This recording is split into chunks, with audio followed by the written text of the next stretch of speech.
Welcome back, ladies and gentlemen, to the Deal with D and J. I'm co-host Jacob Pearl. Alongside is the delightful DJ McCatherine, back from his hiatus. DJ, how are we feeling? We're feeling better than we did last week, that's for sure. But it is a March Madness, so it's time to lock in. It's the best time of the year, March Madness. We're going to go through everything here, coming up right here on the Deal with D and J. We're going to break it down region by region. Can't wait to dive into this. Let's get going.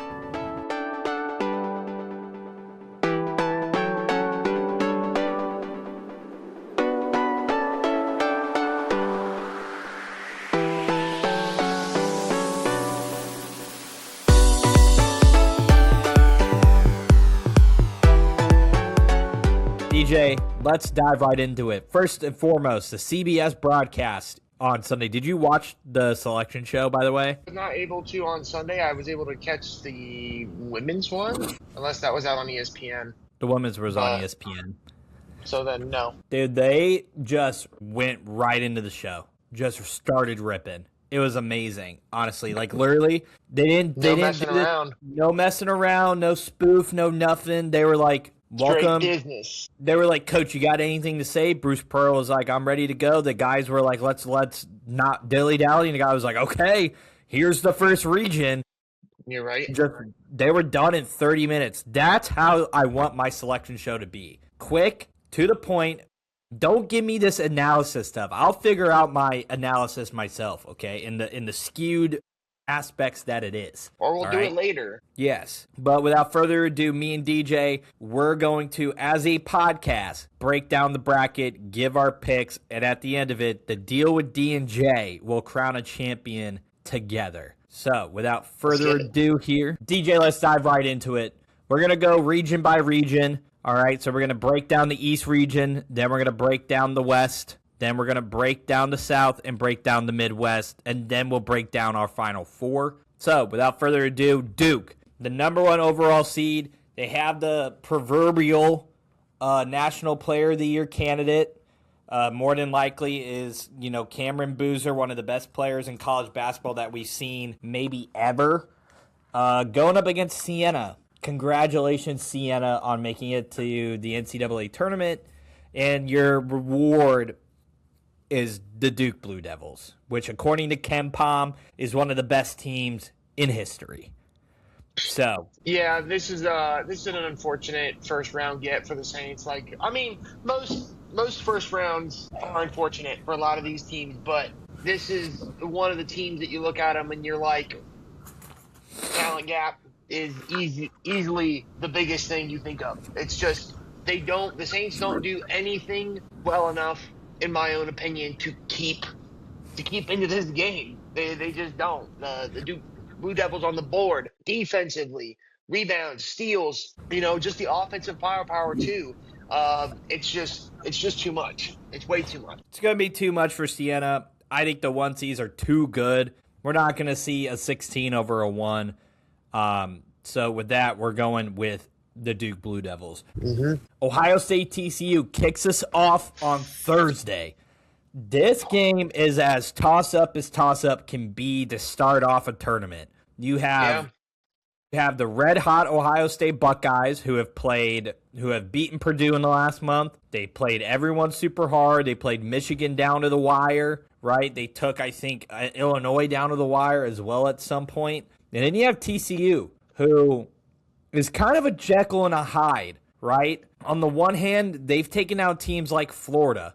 I think they've taken out Iowa State, right? They've beaten some of these big-time opponents. On the other hand, they've lost to New Orleans. They've lost to Notre Dame. They've lost to a lot of these really bad teams as well. And they have kind of put it together recently to be more consistent. Defensively, they're going to be a juggernaut to deal with.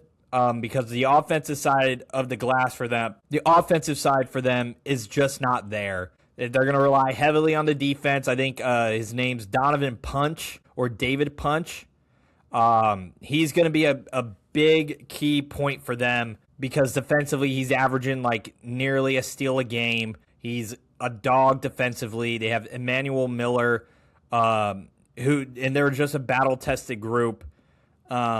I mean, really, they play. I'm looking up my stats here. They shoot 48% from the field, 34 from three. Nothing crazy, pretty average overall. But Ohio State's got what's his name? Brock? Is it Brock? No, Bruce Thornton. Bruce Thornton.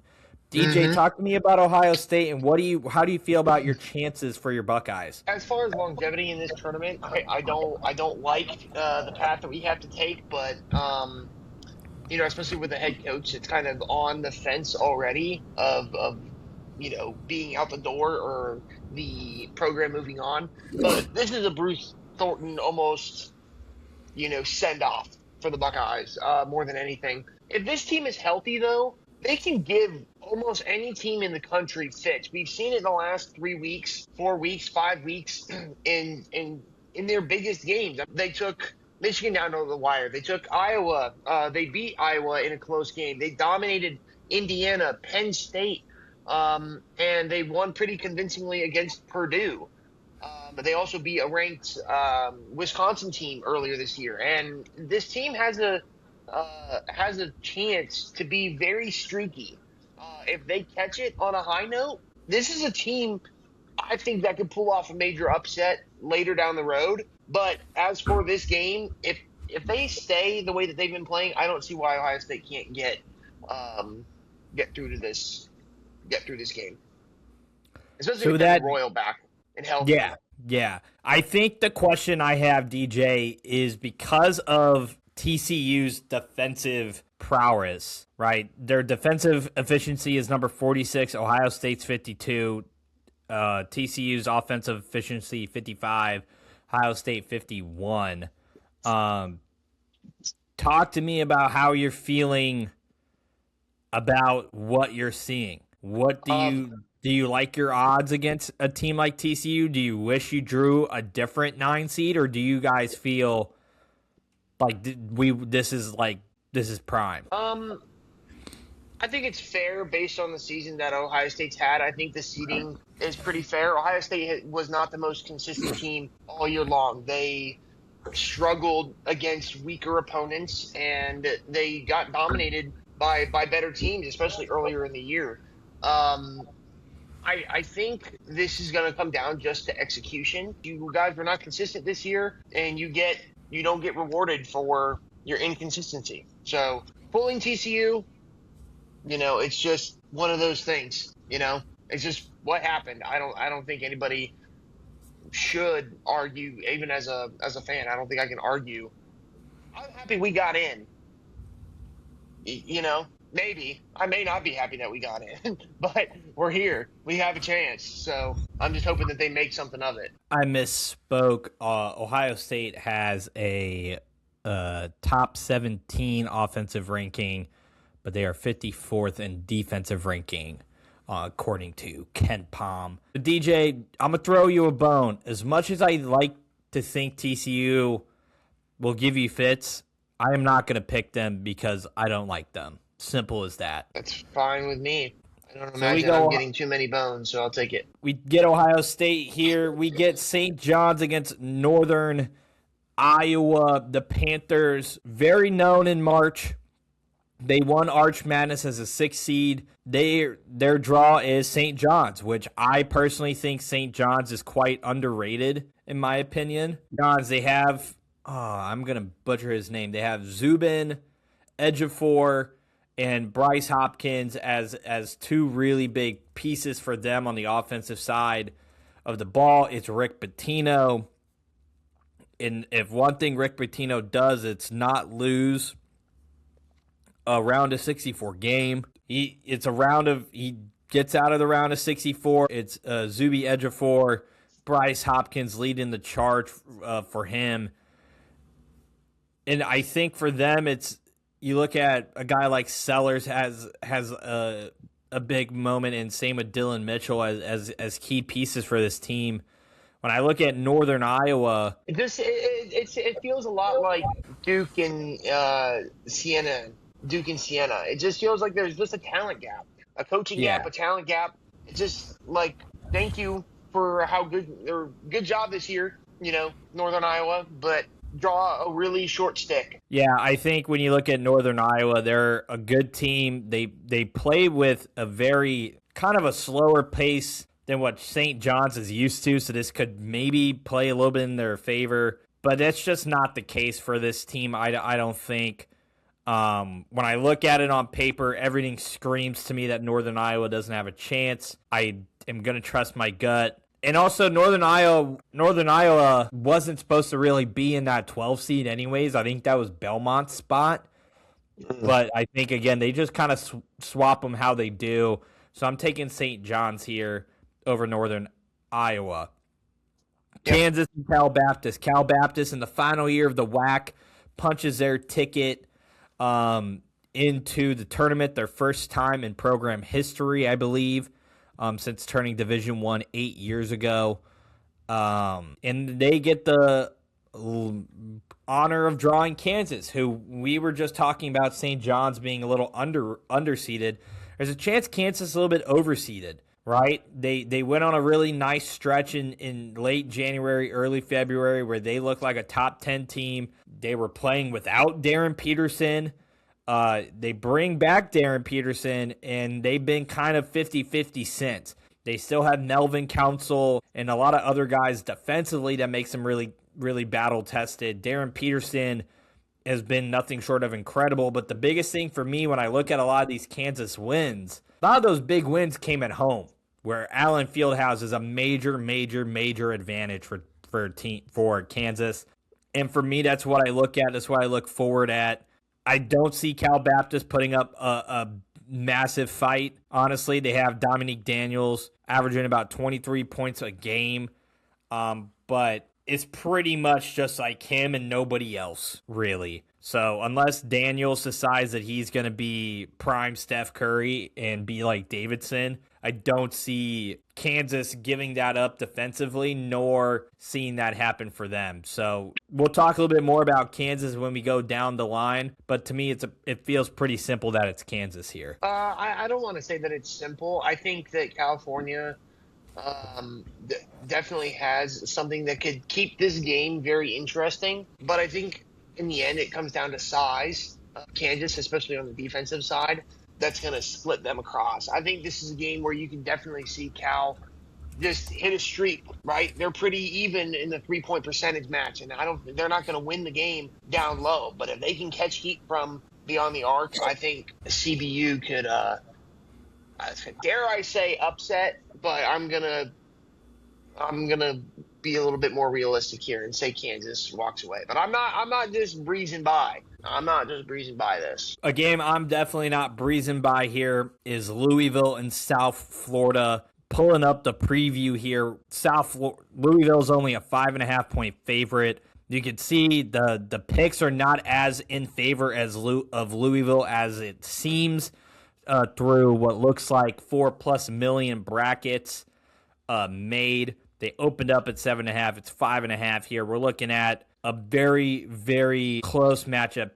Pat Kelsey brings his team back. They got knocked out of the tournament last year early by Creighton in the first round. They come back. They have some key wins over Kentucky, over Indiana, over NC State, but never really was able to put it together against Tennessee, against Duke twice, against Virginia, against Clemson. They were just never able to get it together. And now their lead scorer, Mikel Brown, or second leading scorer, Mikel Brown, is out more than likely for this game potentially, or his health is going to be severely limited. Versus USF, they kind of have everything going on. The USF coach, I don't want to butcher his name, but I already know I'm going to.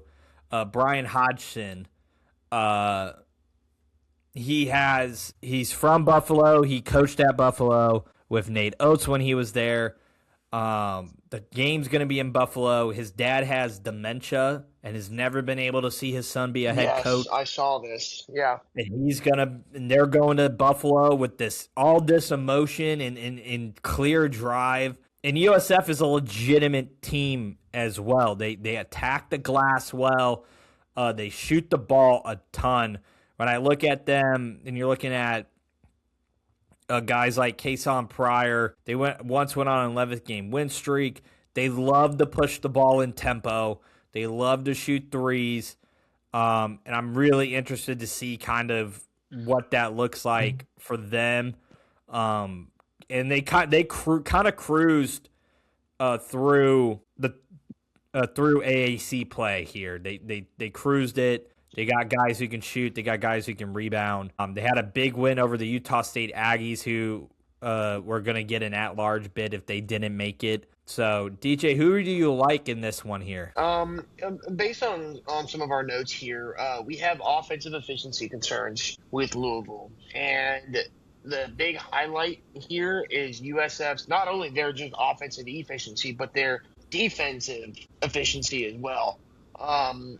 So getting just straight to the point, I like South Florida upsetting Louisville here. I think, again, you mentioned the emotion of it all, and then on top of that, what is the terminology I'm looking for? You're executing on both sides of the ball, which is what you want to be doing, and you're doing it at the best time. And Louisville, for me, given offensive inefficiencies, and then a couple of bad losses here at the end of the season. Miami in the tournament play, and then Clemson close to the end of the year here. I like South Florida coming out and punching Louisville in the mouth. I'm in the same boat. I love USF to be the upset here. I think they match up really well with Louisville. But I think their pace of play, I think the ability to be aggressive on the boards, and Louisville not being healthy and plus all the other outside noise going on with Hodgson, just smells like a recipe for USF to pull off an upset here. I hate drinking soda. Stop doing it right before a podcast. But this is me though. I can't be me without my soda. Michigan State, North Dakota State. The 3-14 matchup, you know what it is. It's January, February, Izzo. Jeremy Fears and Cohen Carr are animals. Jeremy Fears, when he's not being a delinquent and kicking people in the nuts, is one of the best players in college basketball. To me, it's a relatively simple thing for me to not overthink, simply because it's Izzo. North Dakota State has some guys that can be good, that can be aggressive. For them, but when I look at it for them, they don't have any quad one wins. They brought back a bunch of guys, but is it enough to make up for the fact that Michigan State's so much more talented? I don't know. Versus I look at Michigan State and Jeremy Fears is crushing it. They got Cohen Carr, and they have a real shot to make a lot of noise in this tournament. So for me, I think it's something to not overthink when you're looking at your brackets, but I got Michigan State. Yeah, I'm not going to disagree here. I will just make a note, though. If Michigan State is in a dogfight, look at it being the turnover issues. I think I've seen Michigan State all year long with senseless turnovers. I saw it in the game against Ohio State. I saw it again in games against Michigan. It's a real problem for this team. I don't think North Dakota has the players to keep up. Again, Tom Izzo in March, he's a winner. But if you find yourself looking at a battle towards the end of this game, look at the turnover ratio for Michigan State. Couldn't agree more. So we're going Michigan State here. This game, UCLA, UCF. This one is a big toss-up than I think people are realizing here. UCLA is banged up right now. Like Donovan Dent is I think a little banged up. They got their two other players that I'm blanking on their names who are also banged up. And those are key. I love how I type in UCLA players and you go UCLA players injured. But we're looking at Tyler Bilodeau, who's been cleared for the tournament. Donovan Dent, though, looking at, nothing, apparently says not considered serious, but he's not feeling 100%. Perry and Daly are also injured. It's UCLA is all banged up versus I like UCF, and Johnny Dawkins has brought this team back to some prominence. They have Kugel and Fulks, who have been really great for them. They have some really impressive wins as well. They took down Kansas. They took down, I believe, I want to say Iowa State at some point this year. Texas Tech, they took down Texas Tech. They've taken down BYU. But in some of these other high-powered games, they've gotten blown out. They got blown out by 30 against Iowa State, blown out by 24 against Houston, blown out by like 25 plus against Arizona, versus UCLA has a great win over Purdue, great win over Illinois, and a great win over Michigan State. DJ, what are your first couple thoughts when you're seeing this, that and now hearing that those two guys for UCLA are going to be more than likely healthy? What were healthy? I think changes the game very much in favor of UCLA. UCF doesn't seem like they have got that sweet spot for me to make me confident against high caliber competition. I think UCLA has played very well this year. They do have some good wins on their schedule. They don't have the sexiest losses against good opponents either. Like they got destroyed by Michigan State and Michigan in back-to-back weeks by almost a combined 60 points. They did keep it close against Purdue here, and then they did win against Michigan State late in the year. When you've got your stars in the lineup, I think it really makes a difference here. I think the game in and of itself is kind of underwhelming. And so with that being said, I think I'm going to go with UCLA, especially noting that their starters are going to be healthy. Yeah, I'm leaning towards UCLA. Their starters are going to be healthy, kind of swings it back in favor to UCLA for me. I think UCF can be frisky. Yeah. They can make some noise, but I think UCLA's been battle tested. They've been all over the country. They got some wins. I like the odds for UCLA to come in and pull that win off for them. I agree. UConn and Furman rounding out the round of 64 here. Alex Caravan, Solo Ball, Braylon Mullins, Terrace Reed. You just name it for these guys. And Danny Hurley in March is an animal. He's a dog. He took Florida to the brink last year as an 8 seed. I believe he took him to the brink. Round 2, took him to the brink, took him to overtime. Furman, really glad you're in here. Really cool for the Paladins. But I think UConn kind of has this chip on their shoulder. They got embarrassed twice now by St. John's. I think for UCLA, they're going to make a big run in this bracket, or at least in my brackets, I have it. I don't smell an upset from Furman, and I just really like the way I think UConn can probably bounce back here. But I just don't see Furman having enough juice to cause a UConn upset. Yeah, I like UConn on the defensive side a lot. I think that's kind of gonna sway me out of like that upset sniff. Furman does really good on the boards, and they're not as efficient from 3-point territory as I would like them to be. In order to kind of, get a ball rolling here. It smells a little fishy. I'm not going to lie to you. This, I think, will be one of the more exciting 15-2 games. At least one of the better games in this region. But it's gonna be interesting. I'm gonna keep my eyes out on this game. I think it'll be interesting. UConn.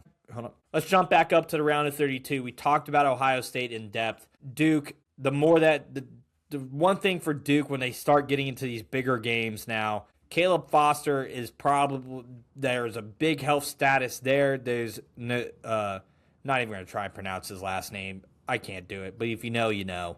I think it's, actually I am going to give it an attempt. Nagonba is also injured. Caleb Foster, I think, is potentially done for this tournament. That causes maybe a little issues with me, but Duke with Cameron Boozer, I think should be enough for me to have Isaiah Evans. They've been so impressive all year.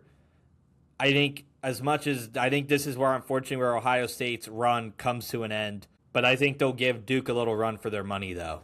Yeah, And Ohio State tends to have a little bit of luck against Duke. I feel like when they do the ACC Big Ten clash, I feel like Ohio State always puts up a phenomenal run against these ACC teams. I am definitely going to fill a bracket out that has Ohio State over Duke. I just don't think, if I'm trying to do my best analysis, that Ohio State Duke is my rational thinking. So I'm going to agree with you here. I think Bruce Thornton is probably going to have a stellar game. Mobley is gonna perform very well. I just don't think that Ohio State has the depth to stick with the Duke team. Yeah, There they go.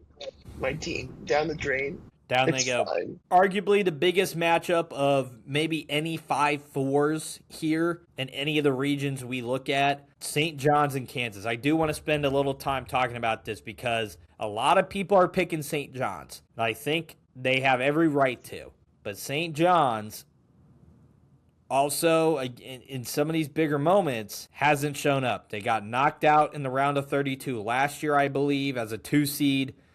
Kansas, the chip on the shoulder. Bill Self, I think, has made... You got knocked out in what round? I think they got knocked out in the round of 32 last year. No, it had to have been the Sweet 16 because Florida went through both St. John's and UConn last year.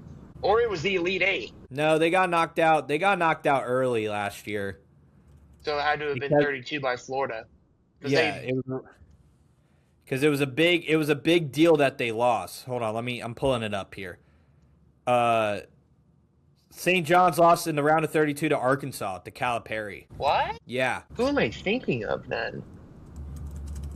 Maybe I was thinking of UConn. Ew. UConn was round of 32 as an 8 seed. They took Florida to the brink. We've been right. I've been right, but I'm cooking here. I got you. My bad. Yeah. So St. John's got knocked out of the round of 32 early. Bill Self has consistently made Sweet 16s, right? But the last 3 years, DJ, 2023, 24, and 25, he hasn't made it out of the first weekend in a while. So when you look at this 4-5 matchup, it gives you a lot of food for thought. They match up very similarly. You have St. John's, Ebefor, Hopkins. We've talked about Mitchell. We've talked about Peterson. What is your gut telling you when you look at St. John's and Kansas? Do you trust your eyes in what you saw, or are you going to go with your gut of whatever these two teams you feel like?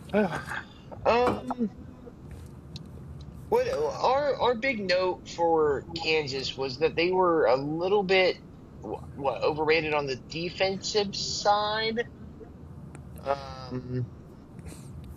Is that what our thing says here? No. They're a little overrated offensively.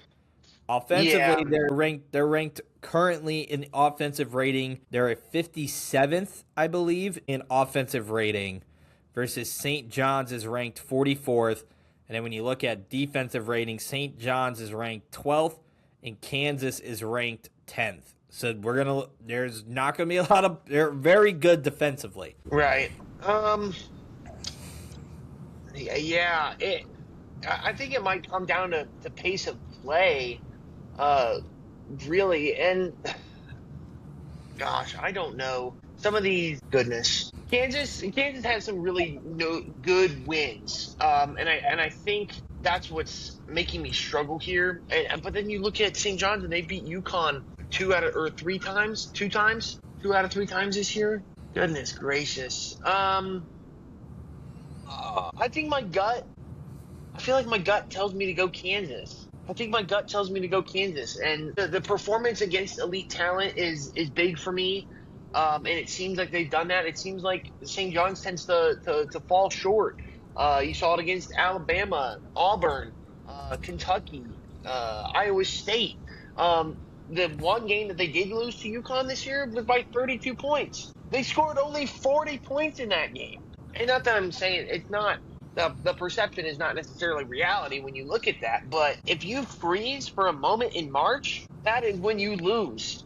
And it just seems like this team just can't get over the hump. So I'm kind of leaning Kansas here, Jacob. I'm leaning St. John's, man. I think Kansas's inconsistency has really shown since Darren Peterson has kind of like played at full strength, and it feels like Kansas is not gelling with him. What do you want to do? How do we want to break the tie? How do we want to break the tie? Rock, paper, scissors? How do we want to do this? Flip a coin? Yeah, let's do rock, paper, scissors. Screw it. Here we go. Rock. Paper. Oh, no. Here we go. Okay. It's not going to work. It's not going to work through the screen because we're delayed. We gave it a shot. DJ, I'll give you Kansas, but I'm the back side of the phone or the front side of the phone. Here we go. I'm going to take the front. Take the front. Backside. We're going Kansas. DJ, I'm taking a pause here. The numbers are all messed up because I keep in the spreadsheet. So I'm sending you an updated one. Okay. Because I was comparing them against KenPom and stuff, and I was like, these numbers are not right. And then the guy, I kept giving it commands, and I was like, yeah, I made these up. And I was like, why the fuck did you make them up? I didn't tell you to do that. Yeah, these numbers are better now. These are all based off of KenPom. So. I'll let you know when I get it. There we go. So use the one I'm sending you, and then we should be good. As soon as I'll get it together. Send it to the deal. Yep. I have it. Let me know when you're ready. DJ, so now we go South Florida, Michigan State. Trying to keep it short and simple here. I'm taking Michigan State. I think the USF run's great, but I like Tom Izzo. I like it's January, February. Izzo, Fears, Cohen Carr. Too much for USF to handle. I'm taking Michigan State. Dude, you're not even reading the stat, though. From 2010 to 2022, number 3 seeds and number 11 seeds split their last 24 meetings. They're 12-12. And you're telling me this isn't a matchup that you're going to dive into just a little bit more? No, because typically that 11 seed comes from the play-in. It typically comes from the play-in because they get hot and they get going. I'm going to let you have it, but know that I don't like it. That's fine. I don't need you to like it. UCLA, UConn. There's a lot of rumor. There's a lot of people picking UCLA. Get out of here. I respect it. I don't see it. I'm taking UConn. You taking UConn? Why? Yeah. Why would you respect it? What the heck? So now we got Duke and Kansas in battle of the blue bloods in this region here. A lot of big names. A lot of everything. I believe maybe they played earlier this year. Yeah, they played earlier this year, and Duke beat them by 12. I would foresee the same set of circumstances happening again. I would see the same set of circumstances happening again for them. I really like Duke to make a run. This team is poised. They're ready to go. They have the depth. They have everything you're looking for. So yeah, I'm feeling Duke here. You agree, or are you feeling Kansas? No, I'm not for this one. Duke's just too much for a majority of this region here. I think you and I are going to battle on this one here. Michigan State, UConn. This one has absolute classic written all over it. Izzo, Hurley, and March. It's going to feed families. The hungry will not go home hungry. Fears, Caravan, Cohen Carr. We've said the names. You know the names. Solo Ball, Terrace Reed, Braylon Mullins. You just got to trust your eyes in what you've watched. Michigan State at times has looked unstoppable. UConn at times has looked unstoppable. But who's got the biggest chink in the armor right now? It feels like it's UConn. It feels like they're not fully there. But it's March. And it's Hurley in March. And they're hungry. They were on the cusp of it last year. They almost took out who would end up being the national champion in the Florida Gators. But Izzo and Michigan State just feel like they always find ways to get to the Elite Eight, to get further than where I think they're supposed to be. For me, DJ, I'm leaning Michigan State, man. I'm not actually going to argue with you. I think I'm leaning Michigan State as well. I think, you brag about Hurley in March, but I care about Hurley all year long. Right, like I know he won back-to-back national titles in 23 and 24. But I really don't care about that anymore. I don't.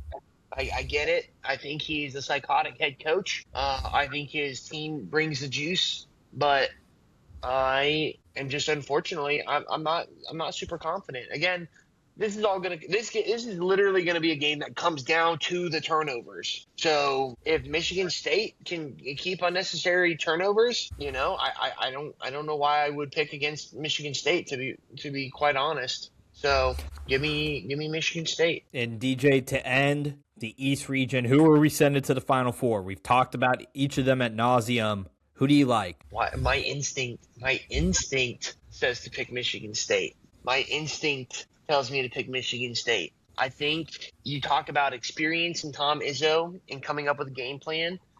You got to remember, there was an unstoppable Duke team a few years ago, led by the likes of R.J. Barrett, Zion Williams, and Cam Reddish. Michigan State was the team that brought them down. Michigan State.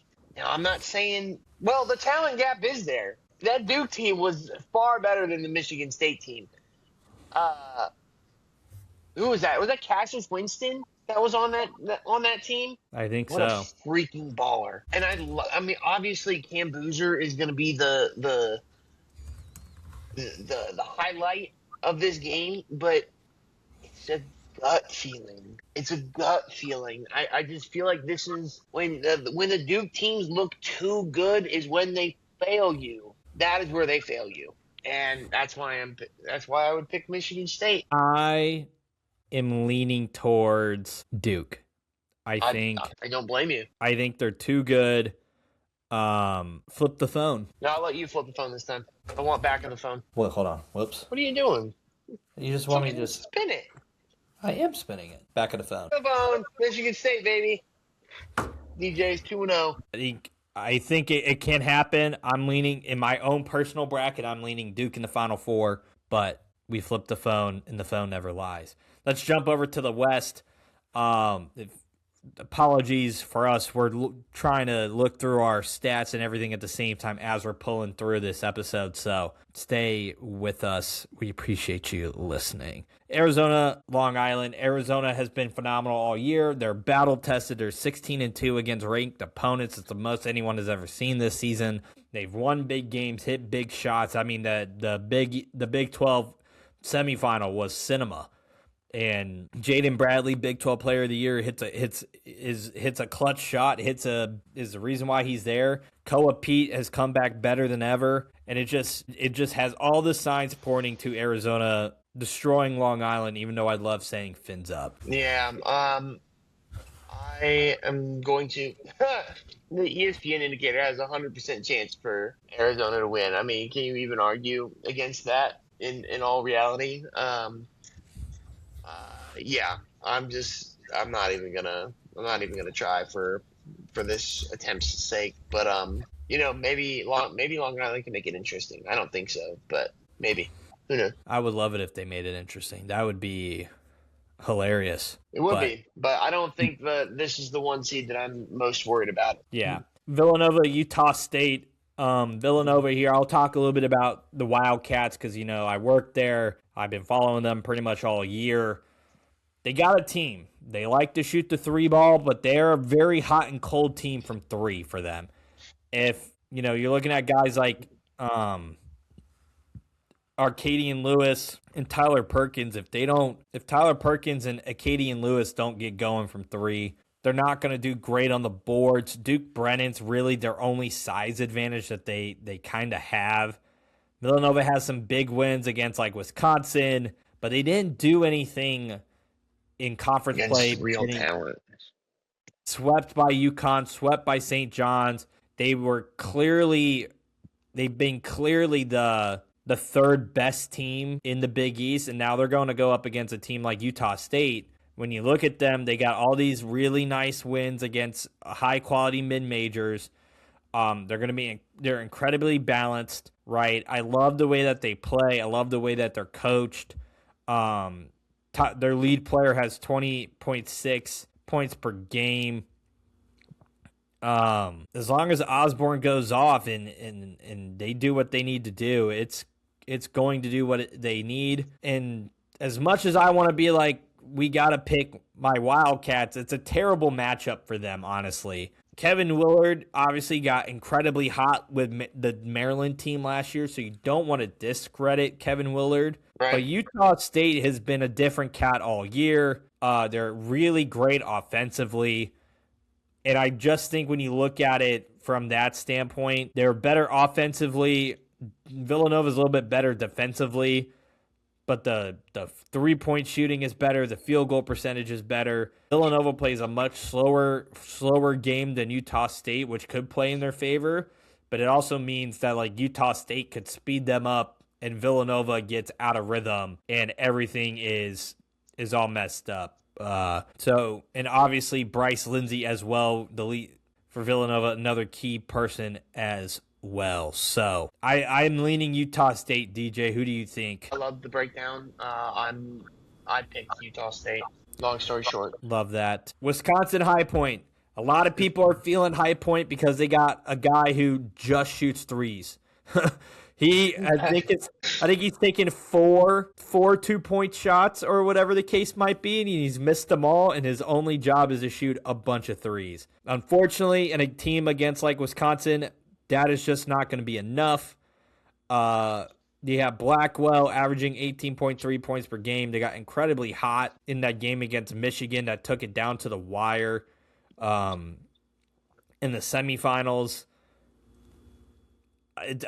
As much as I like High Point because they're going to be a fun story, I just don't see it. They move incredibly fast, right? They rank 5th in points per game. They're number 2 in turnover margin with 7.1 turnovers. Their whole thing is to push you in transition and create turnovers. Wisconsin is not going to do that. They're not going to fall for it. And even if they do push it in transition and try and play High Point a little bit like that, I just don't see High Point sustaining enough points off turnovers, enough three-pointers or for them to get going. I just like Wisconsin's ability to sustain what High Point wants them to do. Sorry, bad time for a yawn. I think that this game would be a little interesting. I actually think this is going to be a close game. Wisconsin on paper has been dominant. I mean, they have given Michigan one of their 2 losses this year. They've got the resume. It's impressive.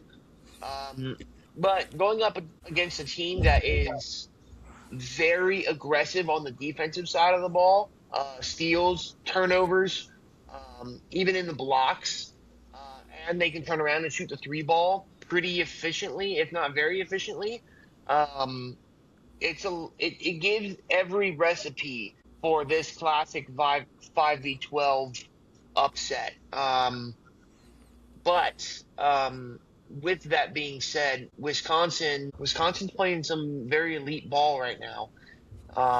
Some great wins towards the end of the year over Maryland, Purdue, and Illinois, and a close loss against Michigan too. I think I could go with Wisconsin in this matchup. I think it's going to be close though. I think it could be like last second shot type madness, or come down to the last couple possessions. Arkansas, Hawaii. Darius Acuff is all I kind of really need to say. Darius Acuff is one of the best players in college basketball. If Cameron Boozer doesn't win National Player of the Year, it's because Darius Acuff does. Acuff has been nothing short of sensational. He's averaging 22.9 points per game. He had the classic 40 points against Alabama earlier this year. They beaten Louisville. They beaten Tennessee, Vanderbilt. They played Duke relatively close. They gave Houston a little run for their money. They got smoked out by the Gators.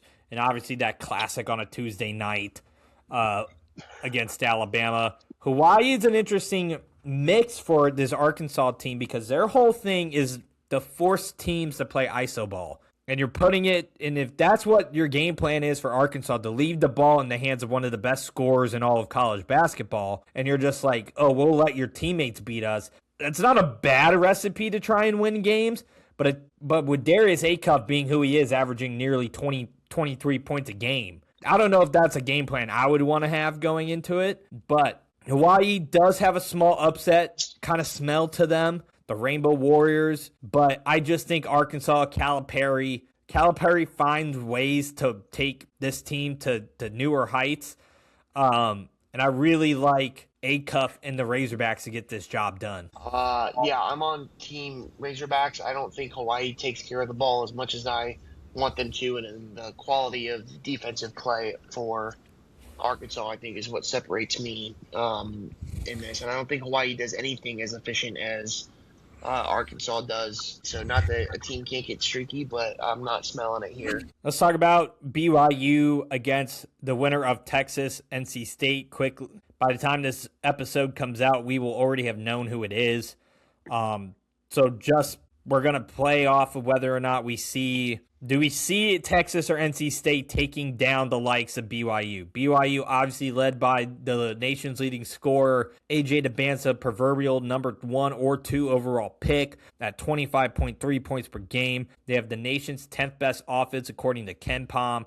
They scored a bunch. They make it rain. But the problem is they're very one-dimensional. It's AJ DeBansa and Rob Wright. And besides that, they don't really have a whole lot else going for them because it shows defensively they're 57th defensively in KenPom.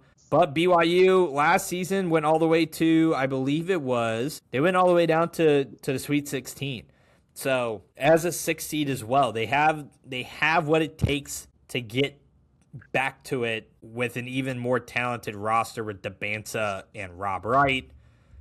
NC State, I don't see them taking down BYU, but if Texas is to win, Texas has the length. They shoot the ball at an incredible clip. I think they shoot 10th overall in the country in terms of three-point percentage. They have the length. They have great guard play. They have a great coach, Sean Miller, who's been there.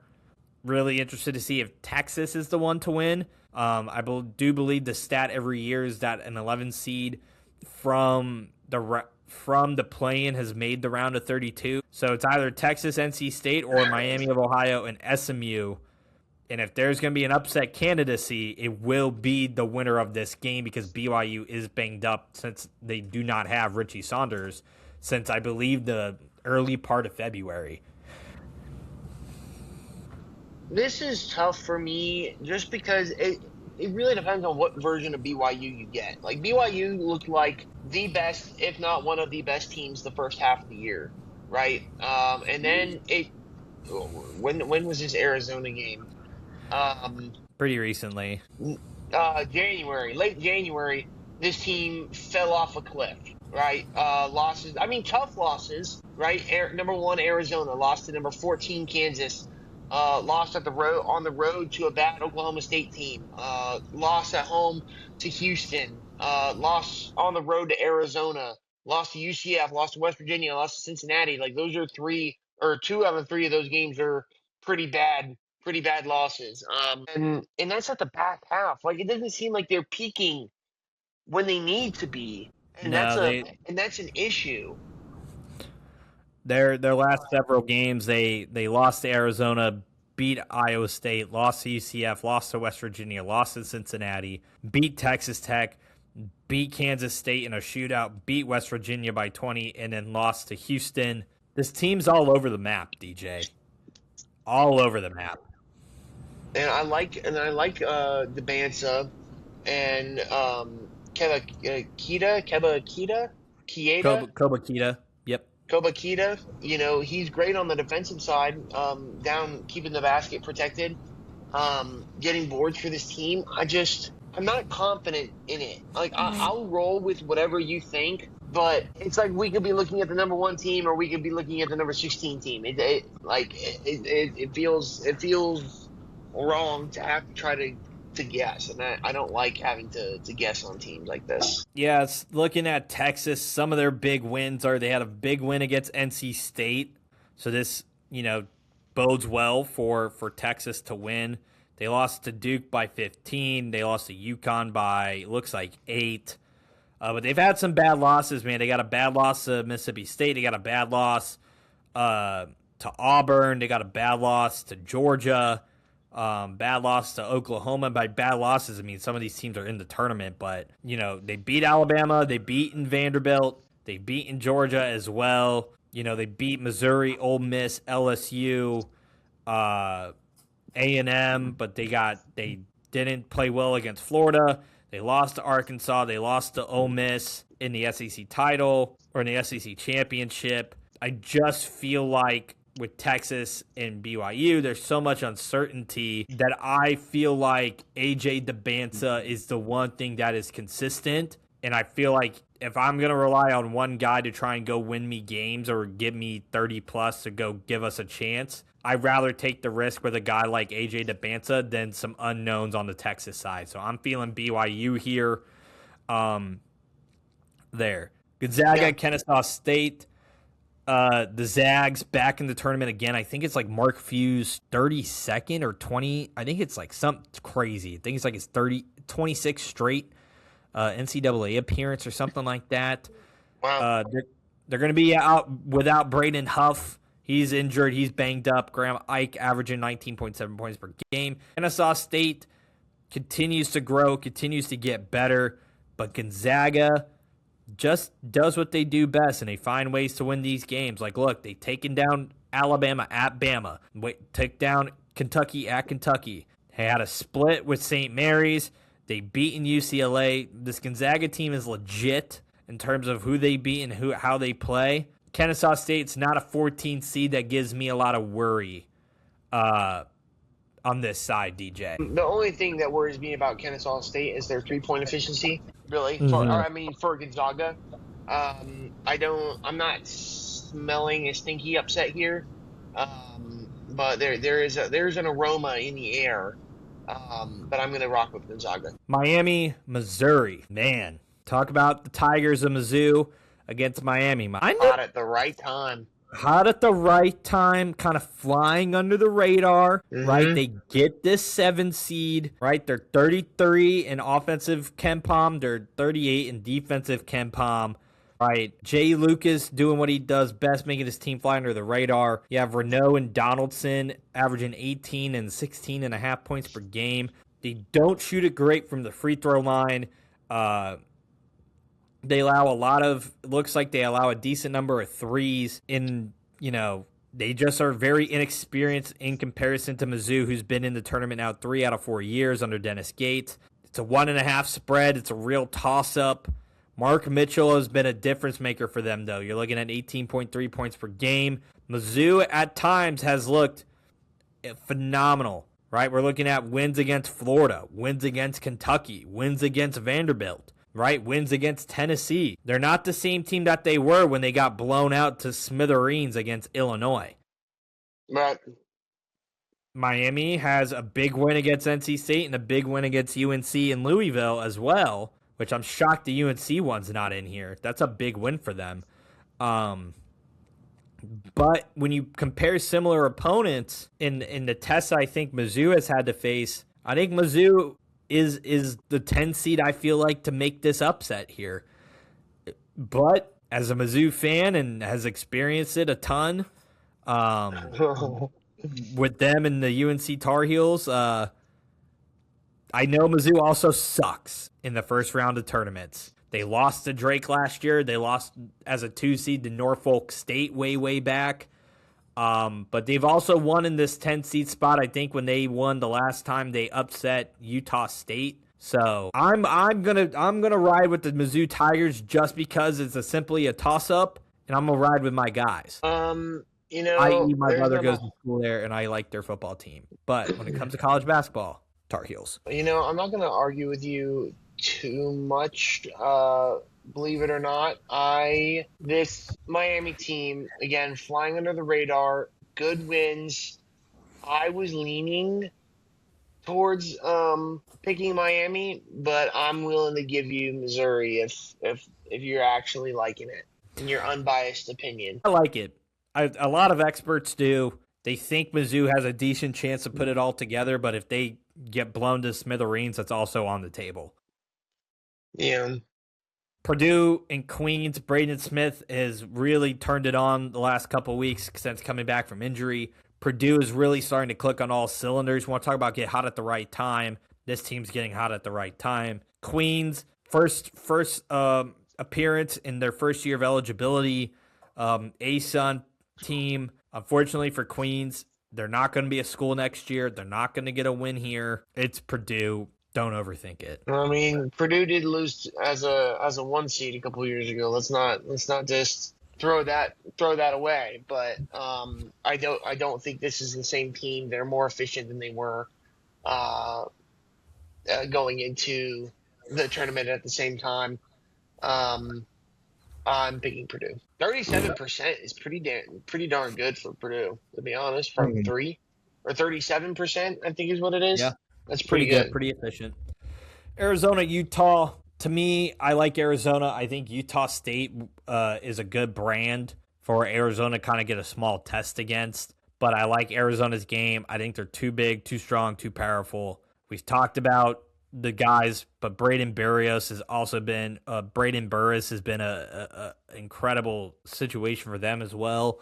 And there's another guy whose name I'm blanking on.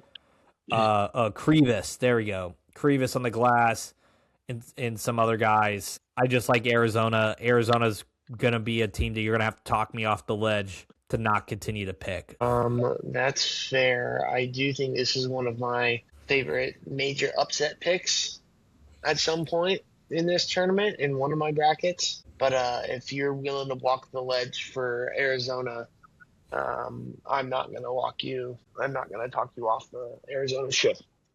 Del Orso and Karchenikov have been really key pieces for them.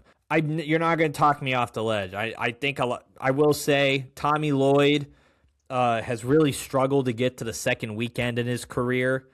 But to me, they're so good that I think the guys can overcome Tommy Lloyd's inability. And plus, I think this is the best Arizona team that they've had in a really long time. Because those other Arizona teams, to me, never stood out as much as this Arizona team has. So, right.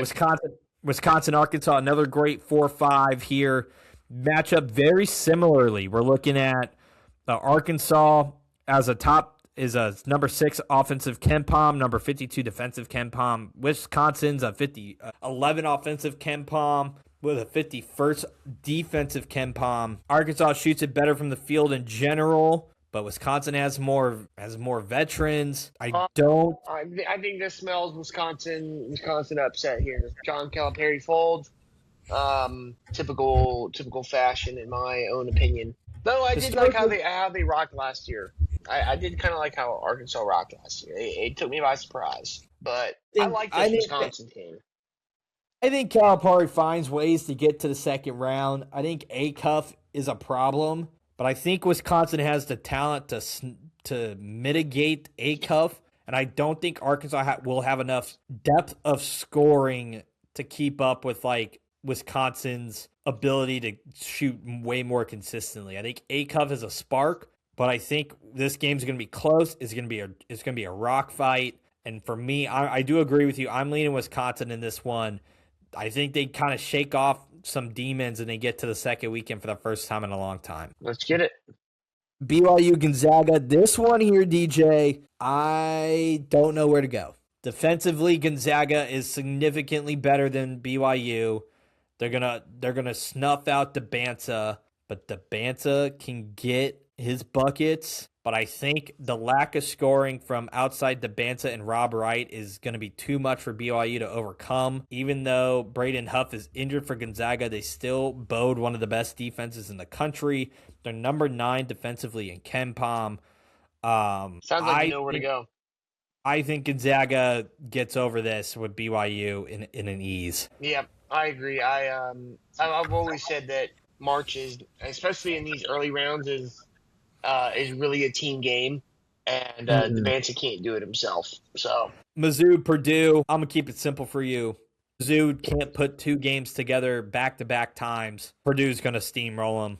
I have no faith. There you go. That's a great analysis. Arizona, Wisconsin. Arizona's real test of what you think they can do here, because if they can get past this Wisconsin team, I think they have a great momentum shot to get to the national championship. I think it's a real barometer, per se. Mm-hmm. Wisconsin typically, again, they don't go very far in the tournament. They haven't been able to put it together since, Decker and Kaminsky, and they had some other guys as well. When we look at Arizona and Wisconsin, like you got Nick Boyd and John Blackwell averaging what they're averaging here, but Arizona, they have 7 dudes averaging like 8+ points a game. Like they are so deep than I think people give them credit for, and they find ways to get rebounds.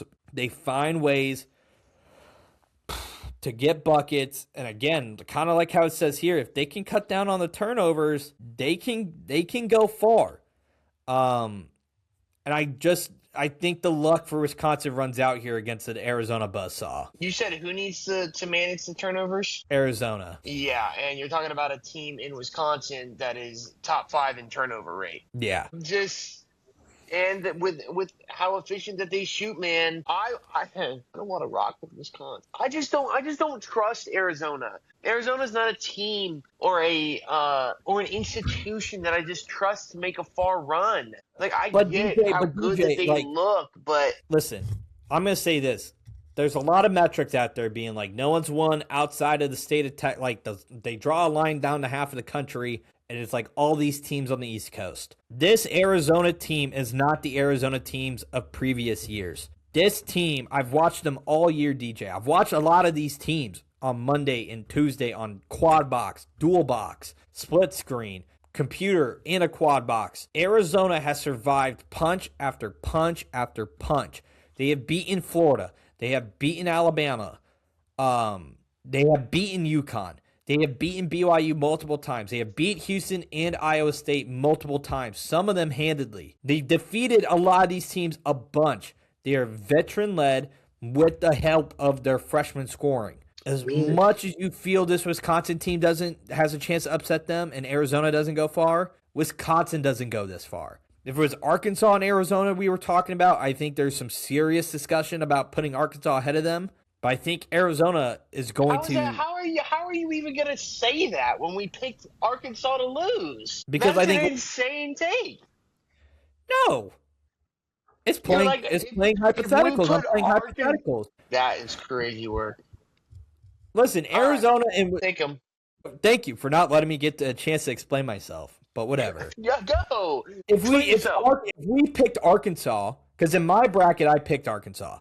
Because I believe in Calipari and Acuff, and they can get far. But I do agree that like Wisconsin puts it together, and defensively they're much better than Arkansas. Regardless of what I think the efficiencies say, I think Wisconsin finds a way to get a dirty, like not a dirty win, but a hard-fought win. But then you got to play Arizona, and Arizona, like these teams are so similar in terms of veteran-led, depth of scoring, and how they can manage.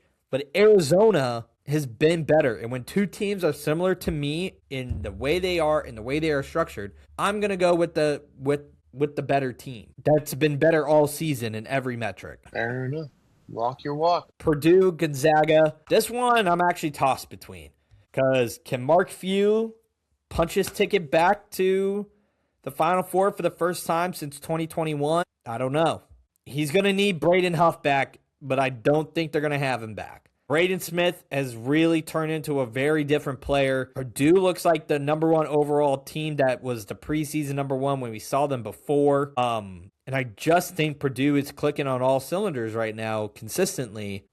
And I just like that over Gonzaga, given I think Gonzaga can survive Dabansa and company. I don't think they're going to be able to survive Purdue and company. I think when you're talking about a heavyweight matchup like this, you got to look at what each team does. Again, efficiently, and whereas Gonzaga is efficient from inside the arc, I think Purdue's efficiency outside the arc kind of makes or breaks this matchup for me. I mean, 3 is more than 2 in every scenario. So if Purdue's hitting the 3 ball, I think they can run away with this win. Finally, Arizona, Purdue. I really love Arizona. I'm not going to hide it. I've picked them in a couple brackets. I can't find any faults. I've watched them win a ton of close games, but Purdue defensively can turn it on. Braden Smith's the best point guard in the country. I'm not going to argue with you here. I like Arizona. Give it Arizona. Let's go down to the South. I have a gut feeling, DJ, that you're going to fight tooth and nail to get your alma mater into the Final Four. It's a disgusting way to put that, but they are your alma mater. You graduated that is true. from there. That is true. Don't hate it. Don't hate it when you went to school there, buddy. In-state tuition. Somebody needs to get through that through everyone's skull. Lehigh, Prairie View A&M. Really wanted Lehigh to play Duke again. Honestly, that would have been fun to watch again. But I'm taking Florida. Of course. Condon, Hawk, Chimilu. Too easy. Clemson, Iowa. Another toss-up here. Bennett Sturts is kind of the reason why I'm leaning towards Iowa. He can control a game in and of himself. 20 points a game. Clemson has some good wins, like they took down UNC in the ACC tournament. Iowa really hadn't put anything together except a win over Nebraska. But these two teams are very similar. I think Iowa's pace of play is a lot slower than Clemson's. If I look at the metrics here real quick, here we go.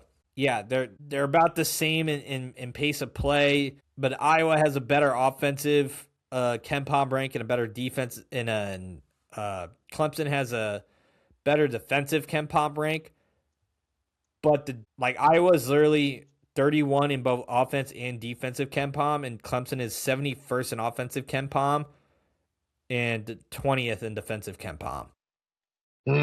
RJ Gottfried has been a difference maker for Clemson, but you look at Bennett Sturts, they have the 8th slowest pace. They're 4-9 in quad 1 games.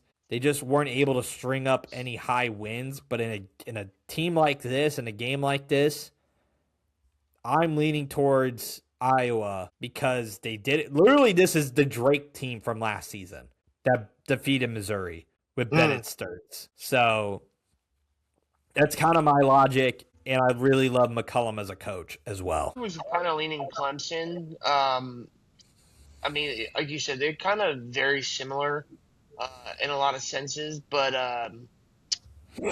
mine was competition-based, especially the competition that Clemson has played and beat later in the season. I think that sticks out to me the most, beating a close game against Louisville, and again, like you said, a close game against UNC.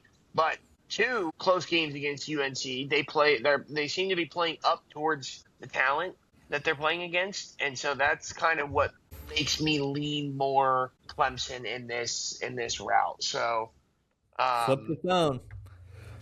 All right, your call. I'm taking the screen. Yeah. Oh my God. Sorry, buddy. I'm telling you, when Iowa wins, don't come crying. Yeah, when Wisconsin beats Arizona. If Wisconsin beats Arizona, that's a different type of hurt that I will feel over Iowa and Clemson.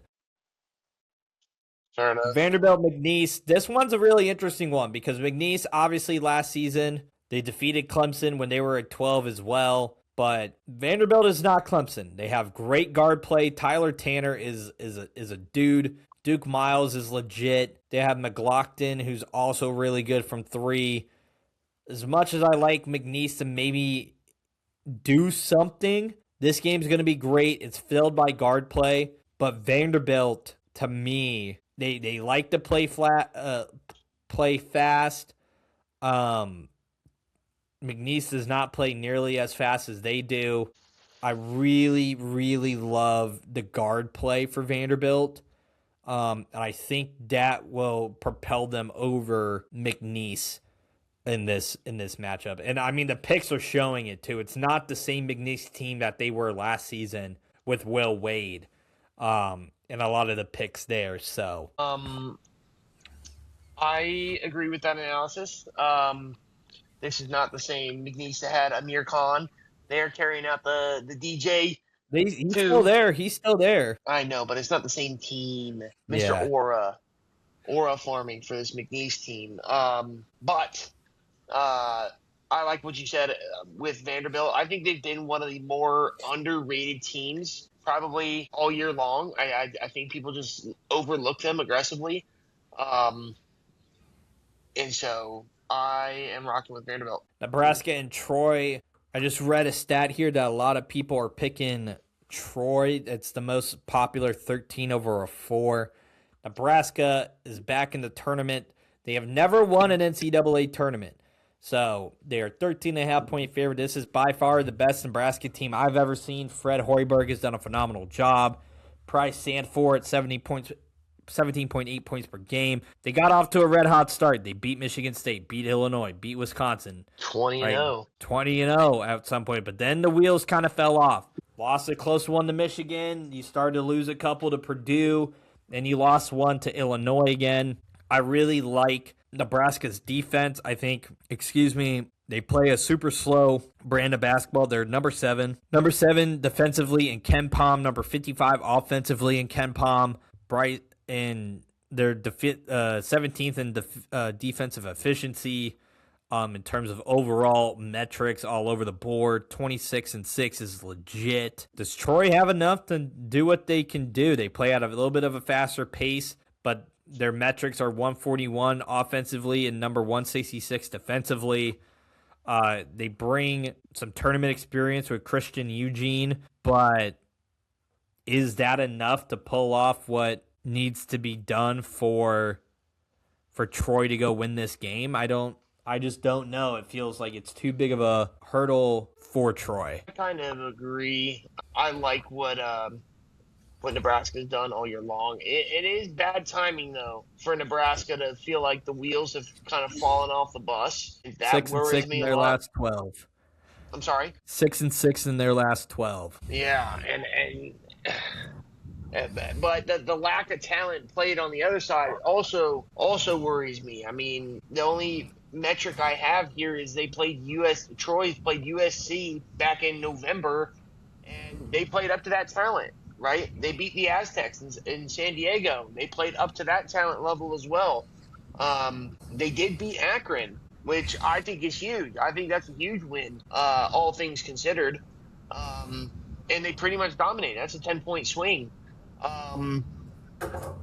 If you're leaning upset, go with it. But if you're not leaning that way, I'm not. I don't have all my weight on that selection. So I'm feeling Nebraska. I think it's too much for Troy. I think the defense of Nebraska is going to be too much for Troy to handle. VCU, North Carolina. As a North Carolina fan, this is a very uncomfy place to be. I'm not going to lie to you. I do not love this matchup. We're not playing our best basketball ever since Caleb Wilson went down with that thumb injury. It shows. We're only a 2.5-point favorite. Our leading scorer, Caleb Wilson, out. Henry Vesser sometimes is there, sometimes he's not. The resume speaks for itself. Took down Kansas, took down Kentucky, Virginia, Duke, Louisville. But then you got some really bad losses like NC State, in Clemson in the ACC.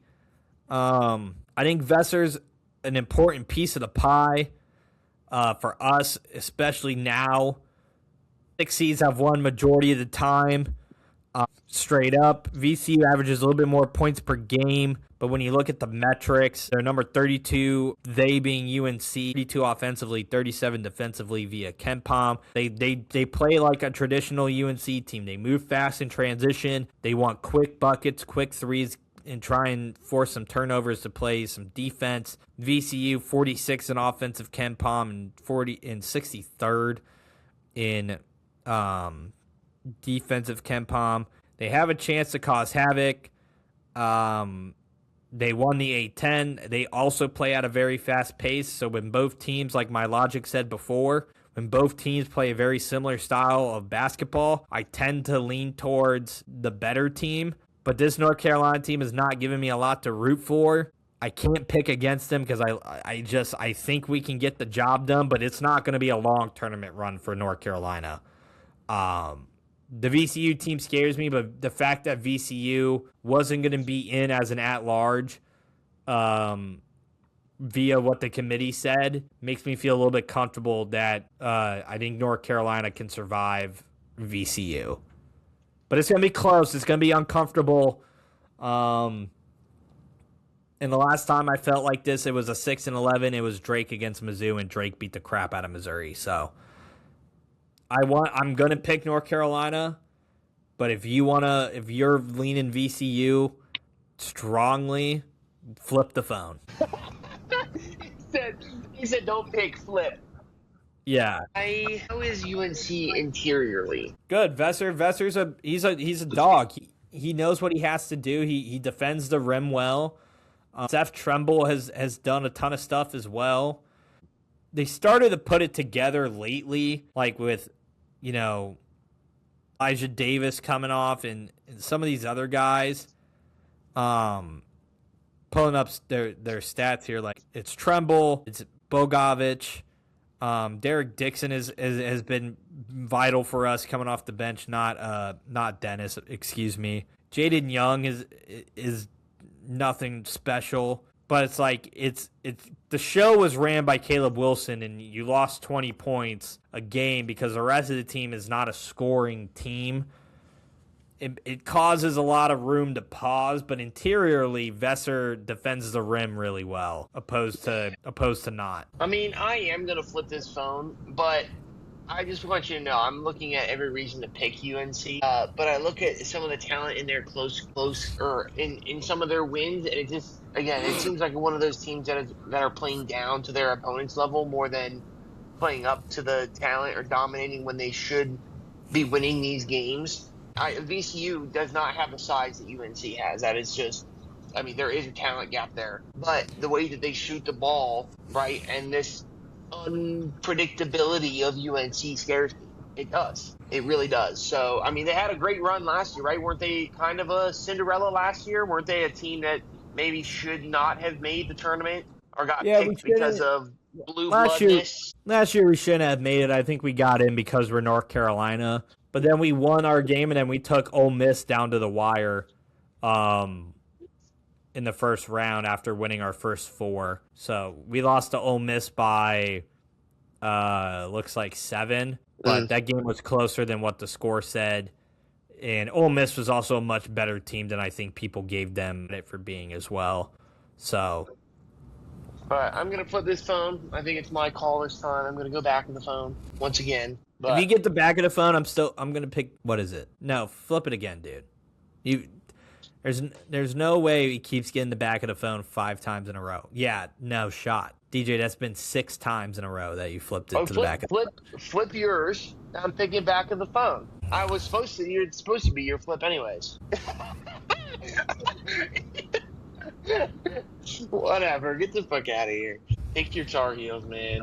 You want to keep yelling at me? No, we picked VCU. We respect the phone flip, but it's bullshit. Illinois, Penn. TJ Power, 44 points in the Ivy League tournament. Knocked off highly touted Yale to get in. Ethan Roberts, also really good. R.I.P. Yale.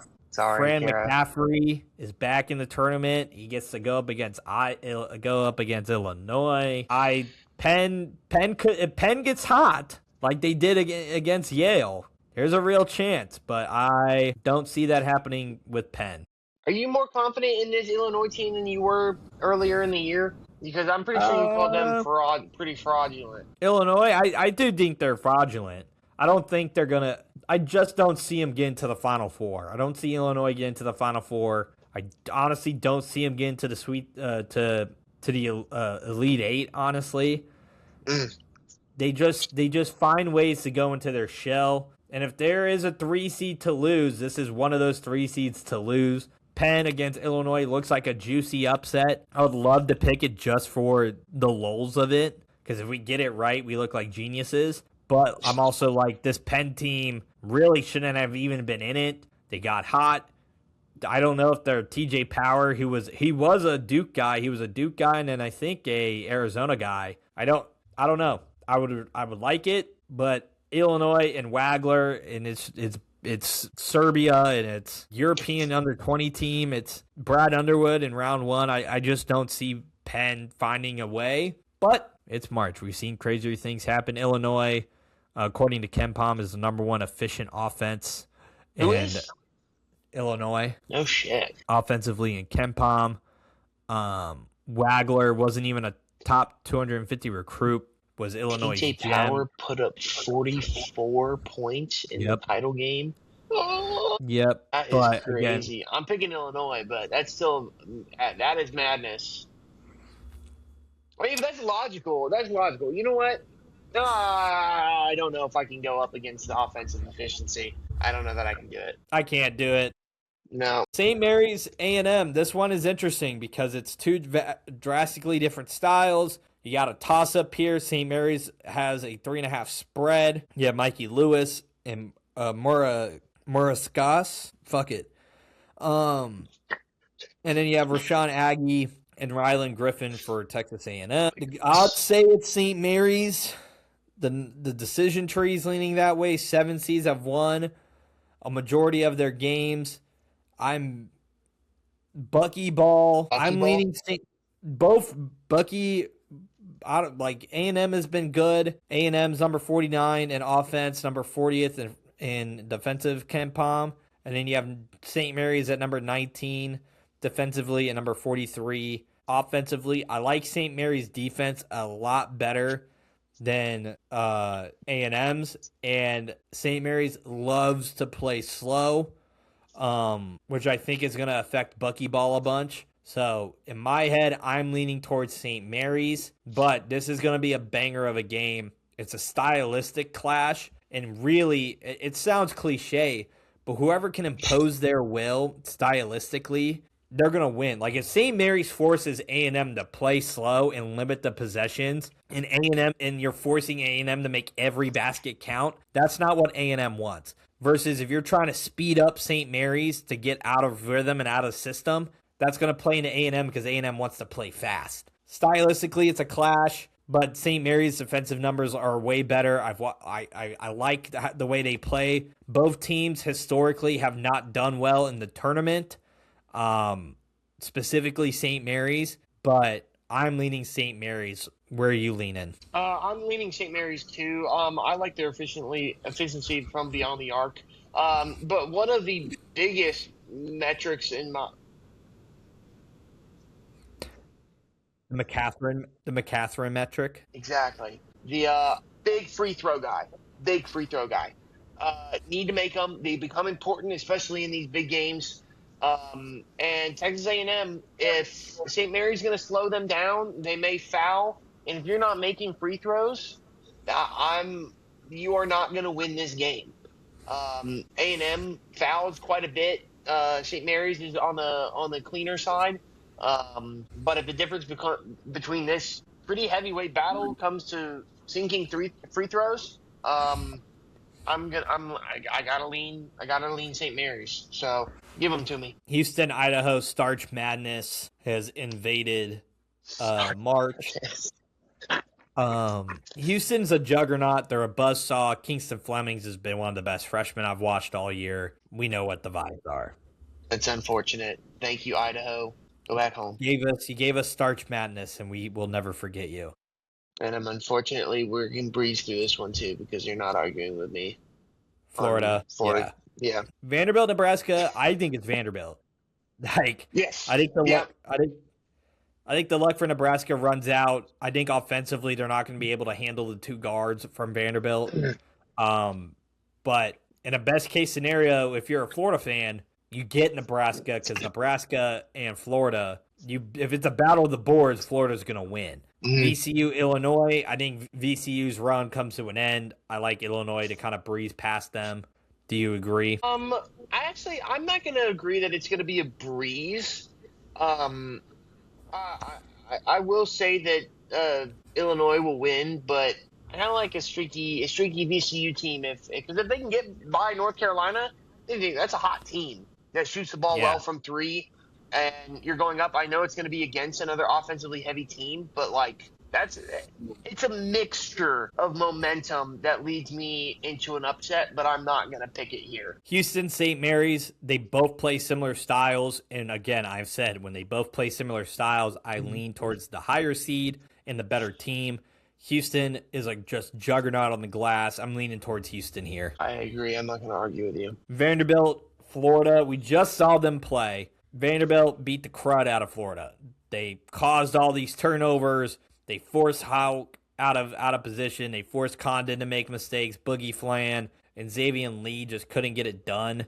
But I think that's more of a hiccup rather than a sign to come for Florida. I think Vanderbilt, and I think a key thing too is Vanderbilt low-key had home court advantage. Like, it was in Nashville. The team is better than they've ever been. They had some juice and the energy. I think Florida will find a way to win this game. I don't think it's going to be pretty, but I think Florida's going to learn from their mistakes in this SEC tournament game. I think Florida finds a way and gets their path to the Elite Eight. I'm going to agree. This is a matchup if I were a Florida fan, I would be very, very nervous for. Yeah, I would not like this matchup, especially after seeing just a couple days prior you losing by 27 points. I don't care that it was in Nashville. I really don't. I think the Florida fans traveled just well. I think Vanderbilt also shot uncharacteristically well in that game as well. That's true, but Florida also doesn't shoot the three ball very well at all this year. Not like last year. I mean, their buckets are down low, but with Hoff and Condon down low, and they can get a bucket. That's the thing about Florida. If they need a bucket, they can get a bucket. But from beyond the arc is just not their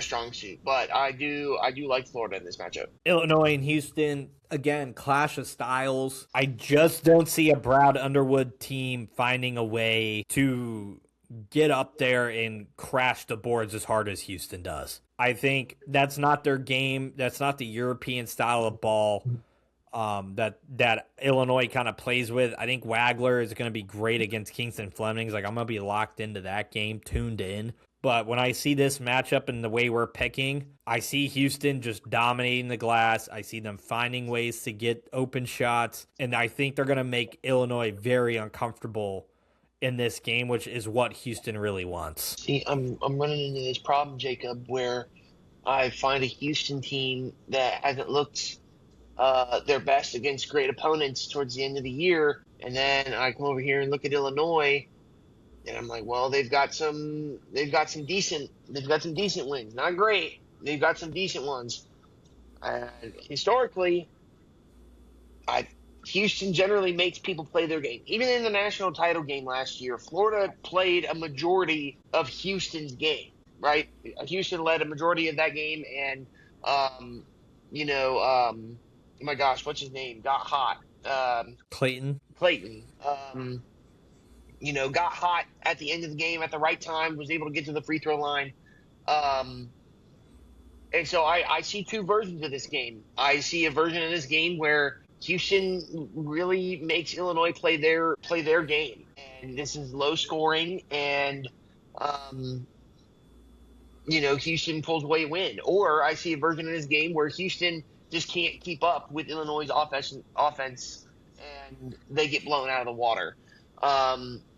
But with history talking to me here, I'm going to pick Houston playing Illinois, or Houston making Illinois play their game, and I'm going to go with Houston. Now we get the national championship rematch that I think everybody wants in the Elite Eight with a ticket to go to the Final Four. Florida and Houston. Florida plays a very similar game to Houston. Crash the boards, get rebounds, second chance opportunities, clean threes, go to the free throw line, efficient. And with that in mind, as much as I think Florida can do this and do that, I think Houston has this massive chip on its shoulder. They're a hungry dog in the wild, fighting for food. They're going to be dogs.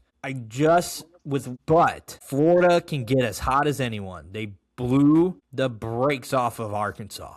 They blew the brakes off of a lot of teams when they were winning 12 straight. They got met by an incredibly hot Vanderbilt team, and they made uncharacteristic mistakes. I think Todd Golden's going to get his boys right, and with that, I'm leading Houston. You like that? I was actually not expecting that. I wasn't. You know, the common opponent aspect of this game or the strength of schedule, really bodes in favor of Houston, I think. Um, Florida had some bad losses. Well, not even bad losses. They just had losses against good opponents in the beginning of the season. November and December were not kind to them, but this is not the same team that they were. I mean, we talked about Condon and Hoff, but we haven't even talked about the second chance points that they get with Chinyalu down grabbing points, the SEC Player of the Year. This Florida team, I mean, they are just dominant. They play up to the standard of other people, and that was the case even in the beginning of the year. A 1-point loss to Duke earlier in the year. I think it's only a 7-point or a 6-point loss to Arizona earlier in the year. A 4-point loss to UConn, and that's all within, well, 2 of those games were within a week of each other, and another one, all of them were within a month-ish of each other. And so that Vanderbilt game, looks bad, especially towards the end here. But Houston, against good opponents, towards the end of this year, has not looked great. A pretty big loss to Iowa State, 3 points. 7-point loss to Arizona in mid-February. A 13-point loss to Kansas a couple days later. They had another good win against Kansas, and then they a 5-point loss to Arizona again about a week, or well, by the time this airs, it'll be about a week ago. So I just think they're at two different points. They're at 2 different levels right now, and with that, I can't pick against. I feel like my untied logic puts me towards Florida. Flip the phone. It's going to be the back of the phone. It's your flip. It'll be the back of the phone. I'm calling back of the phone. This is going to be ridiculous. That's a terrible flip. Shit. Houston going to the Final Four. That's diabolical. I don't even agree with that. I don't even think you agree with that. I really do, actually. I have Houston. In my bracket, I have Houston in the Final Four. I just think if these two teams meet, I just don't see a world where Kelvin Sampson's gonna let that happen again. But I also don't I worry about, I don't know what I just Florida actually has a team this year that matches. I think this Florida team matches better off against this Houston team than last year's Florida team did. And I think that's even more of my judgment. I'm sorry? But I just don't think you have a killer on the offensive side of the ball. I don't think either of them do. But if you had to tell me who's going to take the last shot for Florida, I don't know who I'm really pointing towards versus with Houston, it's clearly Kingston Flemings. And for Florida last season, I thought they were incredible. I thought Walter Clayton was incredible, and he really propelled them to get to where they needed to be. They were getting hot at the right time. I do like this Florida team a lot. My bracket's not final in terms of when we are recording this on Monday. But as of this moment in time, I have Houston in my Final Four, but I'm not comfortable with that yet. Michigan, UMBC, Howard, Michigan, simple, moving along. Georgia, St. Louis. Does UMBC have anything fun this year? Do you think they could provide any bit of no. Shout out to Howard making it. Shout out to Howard. This might be their first time. Georgia and St. Louis, talk about a surprising matchup, right? St. Louis being an at-large is pivotal for them, and I think for what the sport ultimately wanted. They're an incredibly offensive, great team. They're a great defensive team. Georgia KenPom ranking is number 16 in offense, but number 80 defensively, so they give up buckets. St. Louis scores the ball at a decent clip, but they play really great defense. Robbie Avila is a crafty scorer. He can get things going. But the last 8 games have not gone great. They're 4-4 in the last 8 after starting the season 24-1. I'm worried about the efficiency for the offense of St. Louis when they go up against Georgia, because if it turns into this shootout. Why? Didn't they just say that Georgia's defense was miserable? Yeah, but the problem is that they're 80 defensively, but the offense for St. Louis is closer to that defensive number than I think I would have wanted it to. St. Louis is only 51st offensively. But Georgia can score at a better clip, so they can make up for it. They both play fast. They play similar styles. And again, I've been saying a lot that I'm going to go against my logic here of like when the two teams are similar, you pick the higher seed. But I'm not going to do that because I'm from St. Louis, born and raised. I'm picking the Billikens. And DJ, there's just nothing you can do about it. I'm not picking it. I'm not picking against you. I picked St. Louis too, so you're welcome. Texas Tech, Akron, arguably the biggest 12-5 upset brewing between Akron and Texas Tech. Tech opens up at a 7.5-point favorite. Christian Anderson is healthy. He says he is going to play in this game, but they're still without JT Toppin.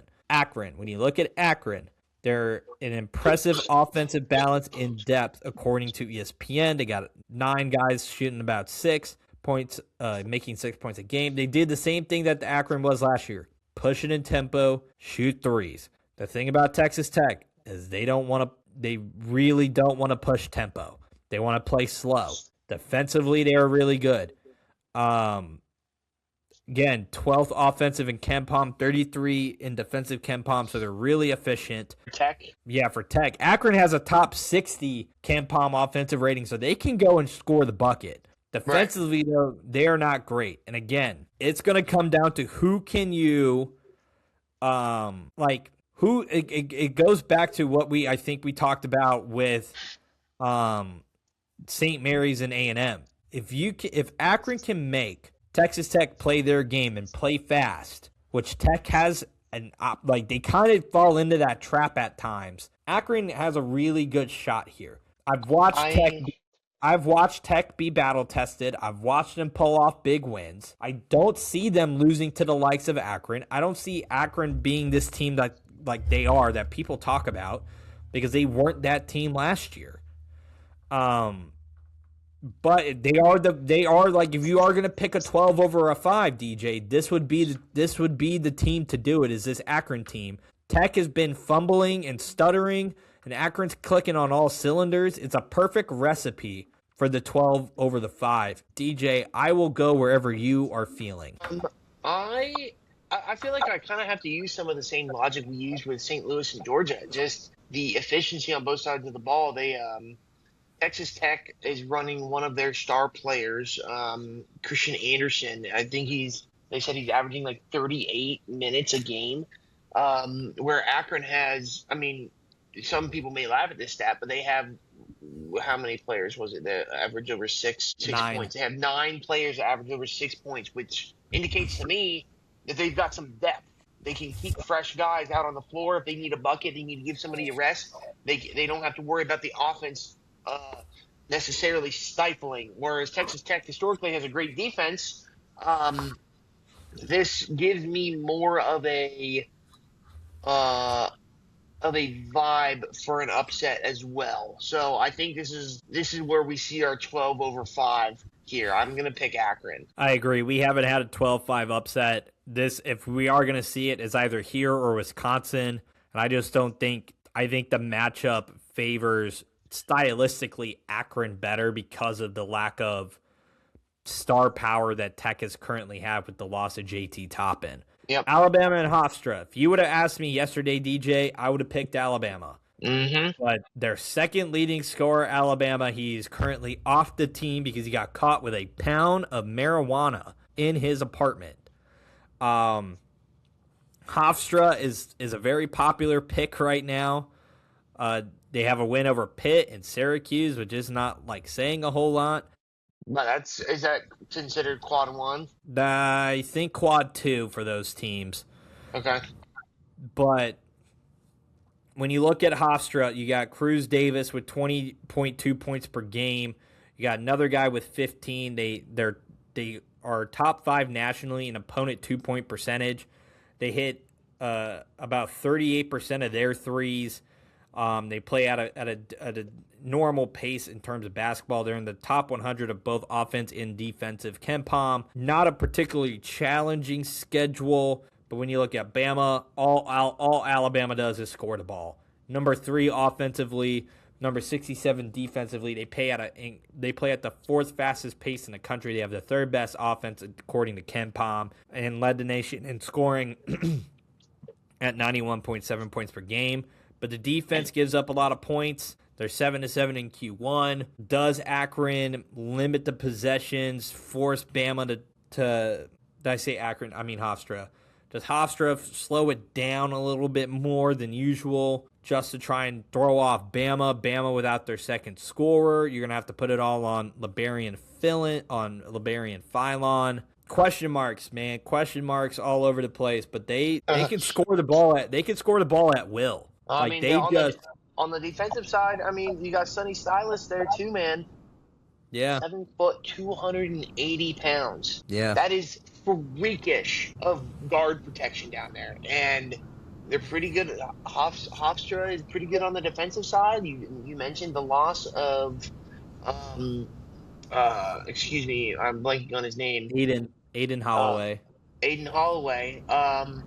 But again, this is something that I'm big on. When you're expected to lose, how do you lose those games? Against UCF, they played them within 4 points, right? Temple within 5 points. We mentioned wins over Pitt and Syracuse. Like those aren't like spectacular teams, but these are teams that are paid to play at these stadiums, right? Like you don't like Hofstra's not a normal person on this schedule. Is not a normal opponent. So when those players are playing even their losses close, that excites me with what the upside of your team is. And right now, Alabama's got a lot more question marks than Hofstra does. So I'm kind of leaning upset here, Jacob. But my logic here is I don't like the fact that we just picked back-to-back major upsets here. Yeah, I don't see an upset here. I think Alabama can survive without Aiden Holloway for this matchup. I think they can survive the Akron matchup as well. But if they meet the likes of Michigan in the Sweet 16, I don't love that for them anymore. Tennessee facing Miami of Ohio or SMU. Miami of Ohio, SMU is going to be a great game for people to watch. Mm-hmm. Miami of Ohio, thank goodness they're in the tournament. They got it right, but they put them at a bubble team when I think they should have been more clearly in than I think than other teams. Like the fact that Santa Clara jumped all the way up to a 10 seed just speaks to like how good St. Mary's was. I thought Mizzou was going to be a bubble team and Miami of Ohio was going to be there at the 10th spot to face Miami, but instead that would have been great, the Battle of Miamis. But whoever wins Miami, Ohio, or SMU, I don't think they're going to have enough to beat Tennessee. Rick Barnes historically gets out of the first round. Tennessee they play against lesser competition really well. They don't really lose to them, opposed to when they face way better teams, they tend to really struggle. I'm leaning towards Tennessee. What are your thoughts? I mean, I hope that Miami, Ohio comes in here with a chip on their shoulder. It waxes SMU and then comes in and beats Tennessee.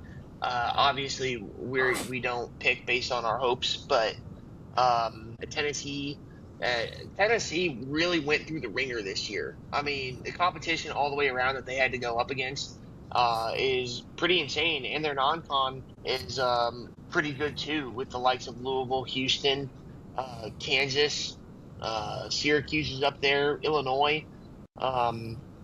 And so they're battle tested, and I love a good battle tested team when you have another sneaky team come in. So I'm gonna go Tennessee, but my hopes are for Miami of Ohio to come in here and really pound the rock. We have Virginia and Wright State.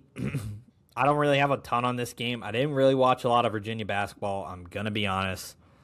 They play an incredibly slow pace of game, typical of Virginia basketball, 16 defensively, 27 offensively via KenPom.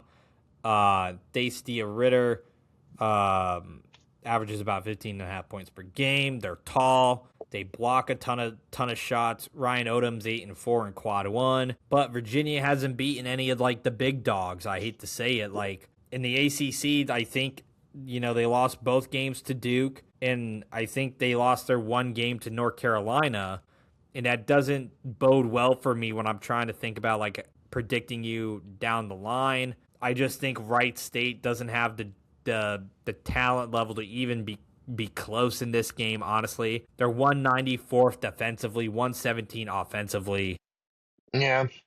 Yeah, I just don't see it. They're a disciplined team, but so is Virginia. The matchup just does not play in Wright State's favor. So I think, unless you disagree with me, I'm going to put Virginia for both of us. Nope, I agree. Kentucky, Santa Clara. This one, I've been You're picking getting a Santa little Clara stinky.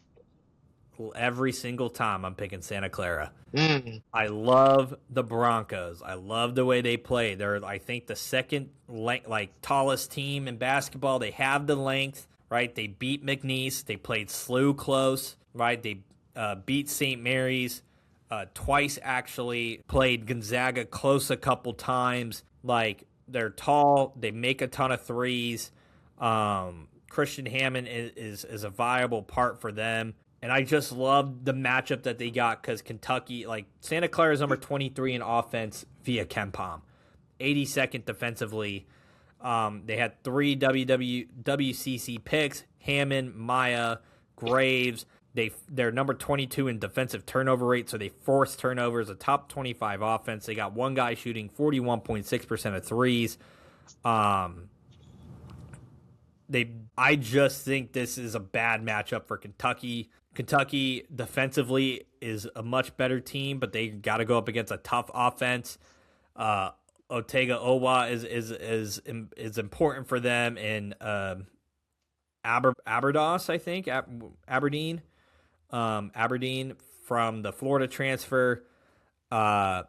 This Kentucky team is a little bit uncharacteristic in terms of how things have turned out for them, in terms of like how things like Denzel Aberdeen lost to Louisville, lost to Gonzaga, really bad loss to Gonzaga, really bad loss to Vanderbilt, but they beat Tennessee, they beat Vanderbilt. They're kind of a confusing team. You don't know really where to go. And I just think Santa Clara has a lot more going for them that would give the likes of Kentucky a ton of fits. Yeah, I mean, outside of your hype for Santa Clara, I kind of like them to kind of make a deep run in this tournament, in some senses of the word. But I liked your analysis. So long story short, let's just make it Santa Clara and move on to Iowa State, Tennessee. Tennessee State, thanks for coming. Iowa State, too strong, too powerful, super consistent. Big dogs eat. Big dogs eat. Michigan, St. Louis. I think the size of Michigan's just going to give St. Louis too many fits. It's kind of as simple as that. Elliot Cadeau, Lane DeBorg, more Johnson. It's just too much size. Mara. It's a tall team from Michigan. It's going to be a tall task for St. Louis to beat them. I'm going Michigan. Enough. Akron, Alabama. Very similar teams. Like to shoot the 3-ball. Like to push it in transition. Like to be fast. Again, what we've been saying all year, minus except one matchup because I really wanted to pick them. I'm always going to take the better seed when they play similar styles of basketball. So I mean, I know they play similar styles. Do you think the loss of a star player, though? I mean, are you thinking that Hofstra is going to keep this game close? Do you think? We're talking Akron, Alabama, buddy. I know. Oh. So, however, we're getting from Hofstra, Alabama to Akron, Alabama. Do you think Hofstra plays Alabama close? And if that game is closer, do you think that Akron has a shot of maintaining some momentum? No, I don't see Akron maintaining the momentum. I think the offense for Akron will certainly keep them in this game. I mean, the numbers kind of prove that. They shoot the ball really well. But I just think Bama shoots it at such an elite clip that Liberius Philon and some of these other cats are going to do enough to overcome the likes of Akron. Even though they do have the depth, I don't think they have enough depth to give them like over the top. Right? You're going to have a guy be a TJ Powers level performance, a Jack Golke level performance to beat Alabama, and Bama isn't that bad defensively, and they're too good offensively to be out of it like that. So I'm leaning towards Bama, but I think it's going to be an uncomfortable game for Alabama. I'm thinking we're thinking like 12 points, 10-point game. It's going to be an uncomfortable closeout of a game for Alabama. You know what I'm saying? It's going to probably be like a 5-point game. Akron's going to try and keep it close, but Bama's going to keep enough foot on the gas and enough separation that I think Alabama finds a way to win this. Fair enough. Tennessee, Virginia, DJ, you talk to me because I can be talking to either one of these teams here. Talk to me about what you're seeing. I mean, again, I love a good battle-tested team, which gives the obvious edge over to Tennessee with, again, their non-con and just the brutal SEC schedule that they went through. But Virginia, we talked about the size, the offensive boards, and the offensive efficiency. I mean, they scored over 80 points 20 times this year. And they bring in a total of 9 players total. So they have fresh players on the floor. And if the first round is a decent battle, they'll be ready for this Tennessee team, especially if Wright State decides to give them any fight as well. So I'm leaning Virginia. I like size. I like the offensive efficiency. Yeah, I like Virginia. Santa Clara, Iowa State. This game would be a fascinating game because you're taking the size of Santa Clara going up against Iowa State, who defensively are dogs. Offensively, they're number 21st in KenPom, going up against a number 23 team in KenPom. So the defense-offense game is going to be great. They force over 15 turnovers a game. Malovich is nearly 50% on all threes. You add in Joshua Jefferson with a National Player of the Year campaign. Taman Lindsay, the Ames guy, has done phenomenal for them. And even when they lose, you're kind of just like they fight and claw their way, and you're just like, if a couple buckets go the other way, you're looking at a whole different ball game, right? Like they beaten St. John's, beaten Purdue, beaten Kansas, beaten Houston, right? They took Arizona down to the wire. They lost to Arizona pretty big on the road, lost to BYU on the road, and the only major home loss that they had was Texas Tech. When you watch Iowa State, it's a boring brand of basketball. But it's efficient, it's clean, they don't make a ton of mistakes. But the thing about Iowa State is that sometimes they kind of play down to their opponent. So if they play down to Santa Clara in this matchup, or even if, say, in the round of 32 it is Kentucky, that's an uncomfortable conversation for Iowa State to face. Yeah. I think Iowa State dominates the glass a decent amount. I think they can body Santa Clara a little bit regardless of Santa Clara's length. So I like the way Iowa State is built to get to the Sweet 16. Yeah, Iowa State's defense is, again, would separate this in the form of Iowa State. I kind of want to go Santa Clara just for the plot. But, again, I think realistically, I think Iowa State is going to run away with this. But I'd like to see Santa Clara. This could be a game that I could come back to and be like, I should have went with my gut. Yep.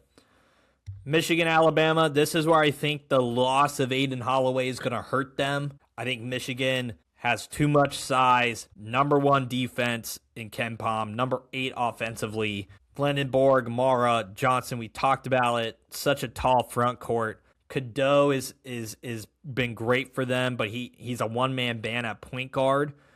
But I think with the likes of the defense, without having your second leading scorer, I think this is where you see the wheels start to fall off a little bit for Alabama. There is a chance he's on the team by the second weekend, Aiden Holloway, but he's got to go through campus investigation and maybe some federal stuff because he had a pound of marijuana in his room. So I'm leaning Michigan. If Holloway's back, we're going to have a different conversation come the next episode. But until then, I'm leaning Michigan just because I don't see Bama surviving without their second leading scorer for this long. I agree. I'm full on with Michigan. I mean, I was out on that. I could be out on Alabama long before that, but I think the road for anybody who makes it this far is doomed to Michigan. Virginia, Iowa State. These two teams are very similar. They play slow. They like to rebound. But defensively, Iowa State is better. But like we said, both these teams haven't really beaten anybody of like some caliber. You know, like I say that as Iowa State has beaten Houston and St. John's and Purdue, but Virginia has played really good teams. They've had some big wins like Ohio State, NC State, Miami, but they haven't grabbed this like big signature win. And I'm looking at this 2-3. It's a very uncomfortable 2-3 because I can see Iowa State getting super cold and not doing anything, or I can see Iowa State running away with this game. I can see Virginia being super cold, and I can see Virginia running away with this game. DJ, I want you to kind of be my icebreaker, and where do you see us going here? I mean, I'm riding a ton of momentum. I think Virginia is arguably going to be the battle-tested team coming into this point. And so I think if we get into a slugfest, the depth of Virginia is going to play a big factor for me. And so I'm kind of leaning Virginia. No, I don't like the strength of their record, but I also don't like Iowa State losing 4 times at the end of the season to some of their better competition and just better competition in general. So I'm going to pick Virginia. I've also been pretty bullish in the power rankings, and Iowa State's kind of like the latter part of a top 10 team. Mm-hmm. But I've seen them be really bad. And that's the problem, is that like when I see them miss like in where they have been, like Malovich can easily like win you a game, but they can also easily like shoot themselves out of a game, get caught in transition, and then they're cooked. Michigan, Virginia, I think this one's an interesting conversation. But I think the height of Michigan is going to be too much for Virginia to overcome. Michigan is so similar to Duke that Virginia has been able to beat Duke or have an answer. I think Michigan's going to give Virginia a taste of the same fate, and I think Michigan punches their ticket to the Final Four. Yeah, if Michigan can push Virginia into making some bad shots, I think this can easily be their game. I would expect this game to be a classic based on the depth, again, of Virginia. But Michigan, also a battle-tested team with big wins against big-time competition and highly touted teams in this tournament, like Gonzaga, Nebraska, Michigan State, Purdue. Close loss against Duke just a few weeks ago, and then again wins against Illinois, Michigan State, and Purdue or a loss to Purdue. Late this year, or yesterday, mind you, Big Ten championship game? ?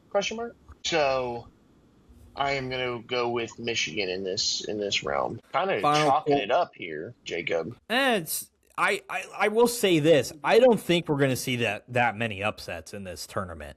I think you're going to see pretty elite. The top is pretty heavy. The middle, the upsets are the 7-10, the 8-9. I don't think you're going to see like maybe some 6-11s, but like you're not going to see a ton of 12-5s unless it's a complete stylistic mismatch like it was last year for Clemson, right? I just don't see that when I look at St. John's and UNI. I don't see that when I see Wisconsin and High Point unless High Point makes over 45% of their threes. Like I don't see that with who is the other one? The other 5-12 I'm blanking on. Vanderbilt and McNeese. It's not the same McNeese team. So yeah, I genuinely think there's another chance we see all the 1 seeds, but I think the 2 seeds are also incredibly talented, as well as like some of the 3 have a chance to give a lot of these teams some fits. So our Final Four here is Michigan State, Houston, and Arizona, Michigan. Going to be classics. Let's start with Michigan State and Houston.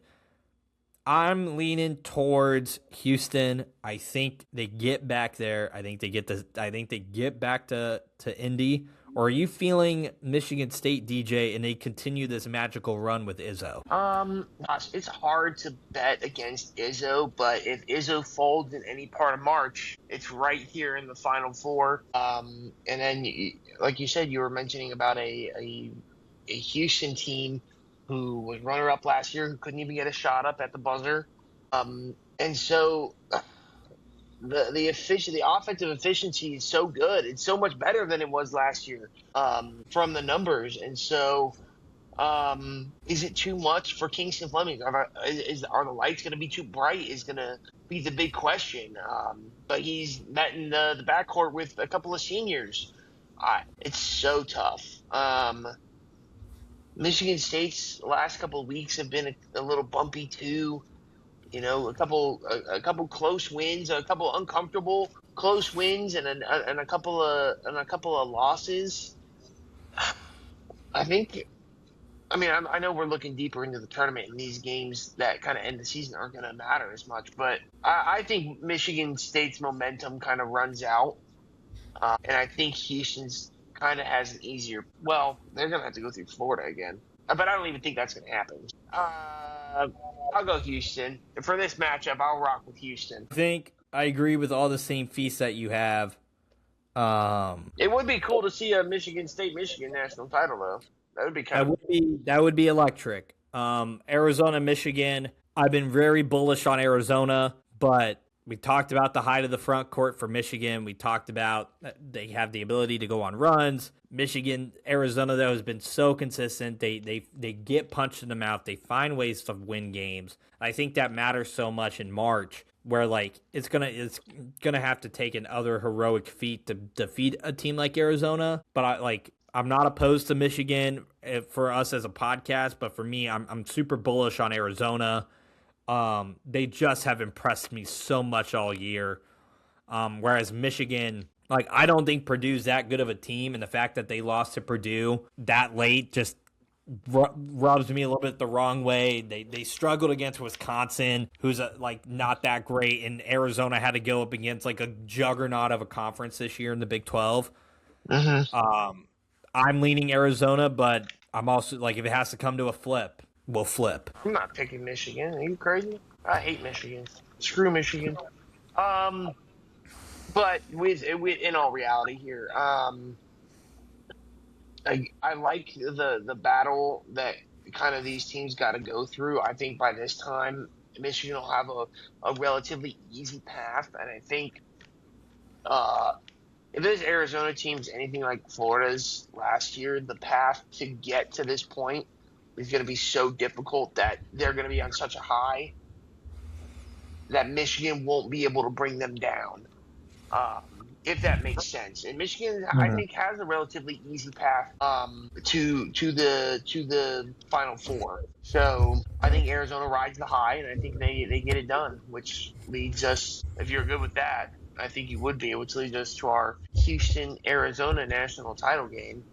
And if you don't mind me interjecting here, Jacob, if history proves anything to us, Arizona's going to win this ball game. Yep, that's where my mind was thinking. History, it's hard to beat a team twice, hard to beat a team 3 times, but I think Arizona has the makeup to beat Houston. But Kelvin this Sampson, is not football. Nope. But Kelvin Sampson has another struggle. He's not able to figure out his thing, and we have Arizona cutting down the nets as the deal with D and J. So with that, I'm tired. DJ's tired. What an episode. If you've listened this far, we appreciate you. Like, comment, share, subscribe on all platforms. It's March. It's going to be awesome. Anything can happen.